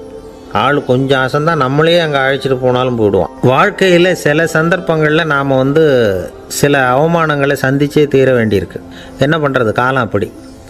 அவமானப்படுறவங்க உடனே அடங்கி போய்டுறது தான் உலக வழக்கம். அவமானப்பட்டால் உடனே சீறி எழறவங்களும் உண்டு. ஆனால் அதையே ஒரு சவாலாக எடுத்துக்கிட்டு முன்னுக்கு வர்றவங்களும் சில பேர் இருக்கிறாங்க. அவங்க ரொம்ப அபூர்வம். இன்றைக்கி மனோதத்துவ நிபுணர்கள்லாம் என்ன சொல்கிறாங்க தெரியுமா? அவமானப்பட்டுட்டா உடனே அடங்கி போயிடக்கூடாதான். அதையே ஒரு சவாலாக எடுத்துக்கிட்டு மனசில் ஒரு வைராக்கியத்தோடு முயற்சி பண்ணினா வாழ்க்கையில் எல்லாரும் முன்னேறலாமா. அவமானங்கிறத நாம் வைராக்கியமாக மாற்றிக்கணும். அதுதான் வெற்றிக்கு வழி. ராமர் இந்த பூமியில் பிறந்ததே ஒரு வைராக்கியத்தினால தான் சார் அப்படின்னார் ஒருத்தர். எப்படிங்க அது அப்படின்னு கேட்டேன். அவர் சொன்னார், தசரதருக்கு ராமர் குழந்தையாக பிறக்கணும், அப்போ தான் இங்கே இருக்கிற கஷ்டங்கள்லாம் நீங்கும் அப்படின்னு சர்வ லோகமும் எதிர்பார்த்துக்கிட்டு இருக்குது. ஆனால் அவர் எப்போ பிறப்பார் அப்படின்னு யாருக்கும் தெரியல. அந்த காரியம் சீக்கிரம் நடக்கணுமே, அதுக்கு என்ன பண்ணுறது? நாரதர் வந்தார் ஒரு நாள் தசரதரை தேடி. தசரதா, உனக்கு ஒரு செய்தி தெரியுமான்னு ஆரம்பித்தார். அவர் எப்பவும் இப்படித்தானே ஆரம்பிக்கிறது வழக்கம். என்ன விஷயம்னு கேட்டார் தசரதர். தசரதா, நீ அடிக்கடி உன்னோட தேரில் ஏறிக்கிட்டு தேவலோகத்துக்கு போகிற, அங்கே போகிற வர்ற எல்லாம் பண்ணிகிட்ருக்க, எல்லாம் சரி. தேவலோகத்துலேயும் உன்னை நல்லபடியாக தான் வரவேற்கிறாங்க. தேவேந்திரன் உன்னை பிரியமாக அழைச்சிட்டு போய் தன்னுடைய அரியாசனத்திலேயே தனக்கு பக்கத்திலேயே உட்கார வைக்கிறான். நீயும் சந்தோஷமாக உட்காந்து பேசிவிட்டு வந்துடுற. ஆனால் நீ இங்கே வந்ததுக்கு அப்புறம் அங்கே என்ன நடக்குது தெரியுமா உனக்கு அப்படின்னாரான் நாரதர். என்ன நடக்குது எனக்கு ஒன்றும் தெரியலையே அப்படின்னாரான் தசரதர். நாரதர்கிட்ட கிட்டத்தில் கேட்டிருக்கார், கொஞ்சம் சொல்லுங்கள் என்னது அப்படின்னு. அவர் ஒரு நெருங்கி வந்தாரான் நாரதரும். மெதுவாக அவர் காதோட காதாக சொன்னாராம். அதாவது நம்ம பாஷையில் சொல்லப்போனால் பற்ற வைக்கிறார். நீ அங்கே தேவேந்திரங்கிட்ட உட்காந்து பேசிவிட்டு வந்த பிறகு நீ அங்கே உட்காந்துருந்த அரியாசனத்தை தண்ணி ஊற்றி கழுவி சுத்தப்படுத்துகிறாங்க. நீ என்ன அந்த அளவுக்கு சுத்தம் இல்லாத ஆளா, தினம் குளிக்காமையாக இருக்கிற அப்படின்னாராம். தசரதருக்கு இது ரொம்ப அவமானமாக போயிட்டுது. அப்படியே செய்கிறாங்க அப்படின்னாராம். ஆமாம், நீ வேணும்னா நான் சொல்கிறது உண்மையாக இல்லையா அப்படின்னு சோதனை பண்ணி பார்த்துக்கோ அப்படின்னாரான் நாரதர். உடனே தசரதர் இதுக்காகவே புறப்பட்டு தேவலோகம் போனார். அங்கே வழக்கம் போலவே இவரை கூப்பிட்டு உட்கார வச்சு பேசிக்கிட்டு இருந்தான் தேவேந்திரன். கொஞ்ச நேரம் பேசிக்கிட்டு இருந்துட்டு சரி நான் கிளம்புறேன்னு புறப்பட்டார். சரி, அவனும் வாசல் வரைக்கும் வழி அனுப்பி வச்சுட்டு உள்ளே போயிட்டான். தசரதர் வெளியில் கொஞ்ச நேரம் மறைஞ்சி இருந்துட்டு மெதுவாக உள்ளே எட்டி பார்த்தார் என்ன நடக்குதுன்னு. நாரதர் சொன்னது உண்மைதான். தசரதர் உட்காந்துருந்த ஆசனத்தை அங்கே 2 தேவர்கள் கழுவி சுத்தப்படுத்திக்கிட்டு இருக்கிறாங்க. தசரதரால் இதை தாங்கிக்க முடியல. அவருக்கு ரொம்ப அவமானமாக போச்சு. நேராக கிடுகிடுன்னு தேவேந்திரங்கிட்டே போனார். நான் உட்காந்துருந்த இருக்கையே சுத்தம் பண்ணுறியே, நான் என்ன அந்த அளவுக்கு பாவியா அப்படின்னு கேட்டார். ரொம்ப கோபமாக கேட்டார். தசரதரே, மனுஷனுக்கு 3 கடன்கள் உண்டு. தேவ கடன், ரிஷி கடன், பித்ரு கடன். இதை தீர்க்காதவன் பாவியாகிறான். இதில் மகனை பெறுவதால் தான் பித்திருக்கடன் தீரும். உனக்கு மகன் கிடையாது, அதனால் நீ பாவி ஆகிற. பாவி உட்காந்துருந்த இடம்ங்கிறதுனால அதை சுத்தம் செய்ய வேண்டியது எங்கள் கடமை அப்படின்னு நானும் தேவேந்திரன். இந்த இடத்துல தசரதருக்கு ஏற்பட்ட அவமானம் ஒரு வைராக்கியமாக மாறிச்சு. தேவேந்திரனே கேட்டுக்கோ, ஒரு மகனை பெற்ற பிறகு தான் இந்த சபையில் மறுபடியும் அடி எடுத்து வைப்பேன் அப்படின்னு சொல்லிவிட்டு போயிட்டாராம். போய் புத்திர காமேஷ்டி யாகம் பண்ணார், புத்திரர்கள் பிறந்தார்கள். இந்த கதையில் உள்ள கருத்து என்னென்னா, தேவேந்திரன் தசரதரை அப்படி அவமானப்படுத்தலைன்னா அவருக்கு இப்படி ஒரு வைராக்கியம் பிறந்திருக்குமா? யோசிச்சு பார்க்கணும். நமக்கு ஏற்படுகிற சில அவமானங்களையும் வைராக்கியமாக மாற்றிக்குவோம். அப்படி மாற்றிக்கிட்டோம்னா வாழ்க்கையில் முன்னேறலாம். நம்ம ஆளுங்க சில பேர் அவமானத்தை வைராக்கியமாக மாற்றிக்கிறது எப்படி தெரியுமா?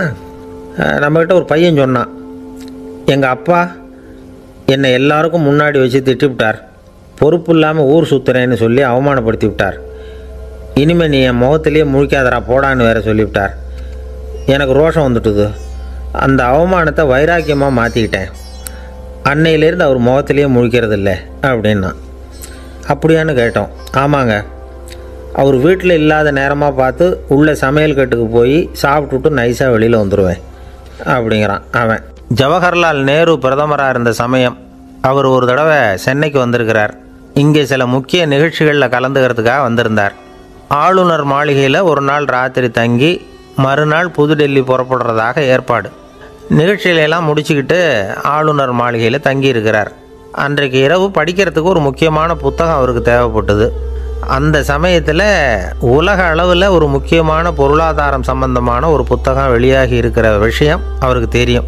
அந்த புத்தகம் மெட்ராஸுக்கு வந்திருக்குமா, அது இங்கே கிடைக்குமா அப்படின்னு விசாரிச்சிருக்கிறார் நேருஜி. அவர் இப்படி கேட்ட உடனே அங்கே இருந்தவங்கெல்லாம் ரொம்ப பரபரப்பாக செயல்பட ஆரம்பிச்சுட்டாங்க. முக்கியமான இடங்கள்ல எல்லாம் விசாரிச்சிருக்கிறாங்க அந்த புத்தகம் உங்கள்கிட்ட இருக்கான்னு. சென்னையில் உள்ள கன்னிமாரா நூல் நிலையத்துக்கு எப்படியும் அந்த புத்தகம் வந்திருக்கணும் அப்படின்னு ஒரு நம்பிக்கை. அங்கே விசாரித்தாங்க. அந்த புத்தகம் 2 நாளைக்கு முன்னாடி தான் அங்கே வந்திருக்குது அப்படிங்கிற விஷயம் தெரிஞ்சுது. உடனே எல்லோரும் அங்கே ஓடினாங்க. அவங்களுக்கு இன்னொரு சந்தேகம், புத்தகம் வந்திருக்கு சரி, அது இந்த சமயத்தில் வேறு யாரும் படிக்கிறதுக்கு எடுத்துகிட்டு போயிருக்கக்கூடாதே அப்படிங்கிற சந்தேகம் இருந்தாலும் மனசுக்குள்ளே ஒரு தைரியம்.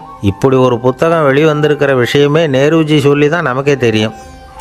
அதுவும் இல்லாமல் உலக பொருளாதாரம் சம்பந்தமான ஏதோ ஒரு புத்தகம் அது. அதை போய் இந்த நேரத்தில் அவ்வளவு ஆர்வமாக யார் எடுத்துகிட்டு போயிட போகிறாங்க அப்படிங்கிற தைரியம். இந்த தைரியத்தோடு அந்த நூல் நிலையத்துக்கு ஓடினாங்க. புத்தகத்தை தேடினா அது கிடைக்கல, யாரோ எடுத்துகிட்டு போயிருக்கிறாங்க. நேருவுக்கு மட்டுமே தெரிஞ்சிருந்த அந்த புத்தகம் பற்றின விஷயம் சென்னையில் வேற ஒருத்தருக்கும் தெரிஞ்சிருக்குது. உடனே எல்லாரும் பரபரப்பாக அந்த அதுக்குன்னு இருக்கிற ரிஜிஸ்டர் இருக்குல்ல, பதிவேடு, அதை புரட்டி பார்க்குறாங்க யார் எடுத்துகிட்டு போகிறாங்கன்னு தெரிஞ்சுக்கிறதுக்காக. எடுத்துகிட்டு போனவங்க அதில் கையெழுத்து போட்டிருப்பாங்கல்ல, அதை பார்த்து யாருன்னு தெரிஞ்சுக்கலாம் அப்படிங்கிறதுக்காக தான் அதை புரட்டுறாங்க. அதோ அந்த புத்தகத்தோட பேர் பக்கத்தில் அதை எடுத்துக்கிட்டு போனவங்க கையெழுத்து உத்து பார்க்குறாங்க எல்லாரும். அதில் போட்டிருக்குது பேர் CN அண்ணாதுரை அப்படின்னு எழுதியிருந்தது. அவர் தான் பேரறிஞர் அண்ணா. நேரு படிக்க விரும்பின ஒரு புத்தகத்தை அதே நேரம் படிக்க விரும்பின இன்னொரு தலைவர் இவர். படிக்கிறதுல அவருக்கு இருந்த ஆர்வத்தை நாம் தெரிஞ்சுக்கணும்னா அதுக்கு எவ்வளவோ சம்பவங்கள் இருக்குது.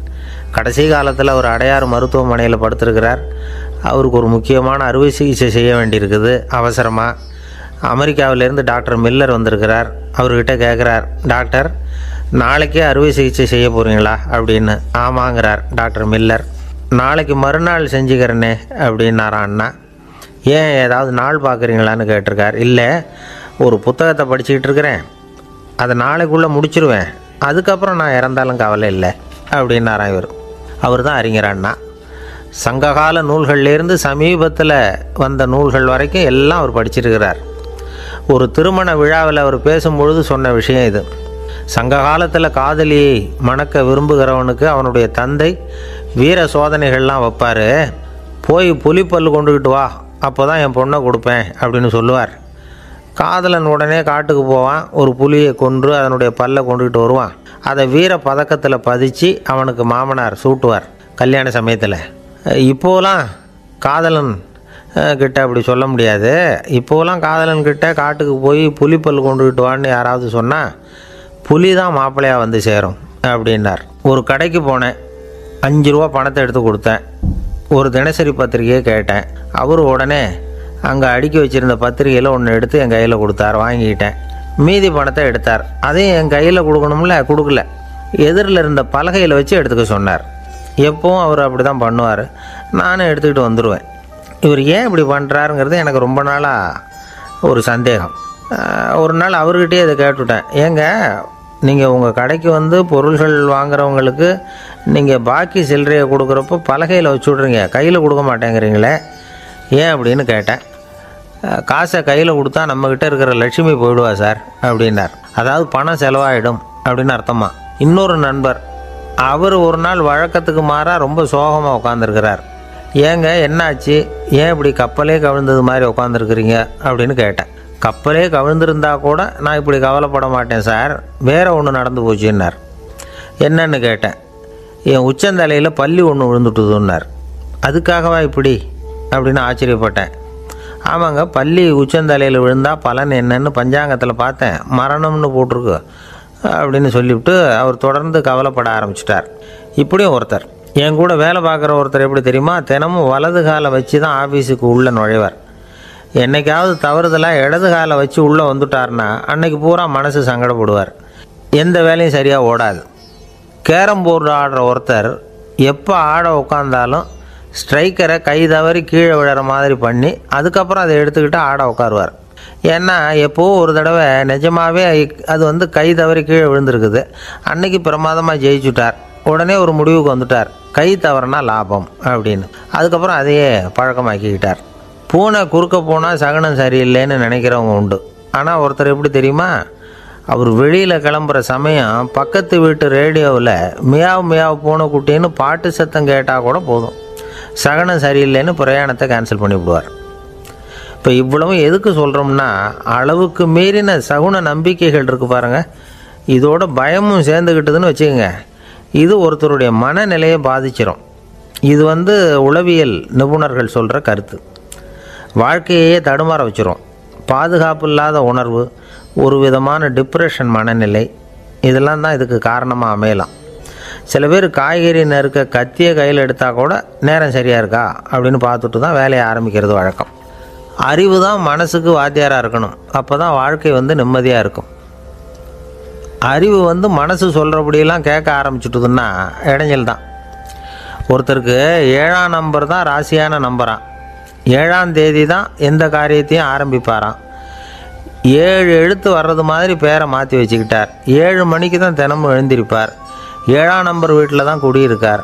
கல்யாணம் கூட 7ஆம் தேதி தான் பண்ணிக்கிட்டார். அவர் ஒரு நாள் குதிரை பந்தயத்துக்கு போனாராம். குதிரையோட பேரையெல்லாம் பார்த்தார். ஒரு குதிரையோட பேர் 7 எழுத்தில் அமைஞ்சிருந்தது. 7 தானே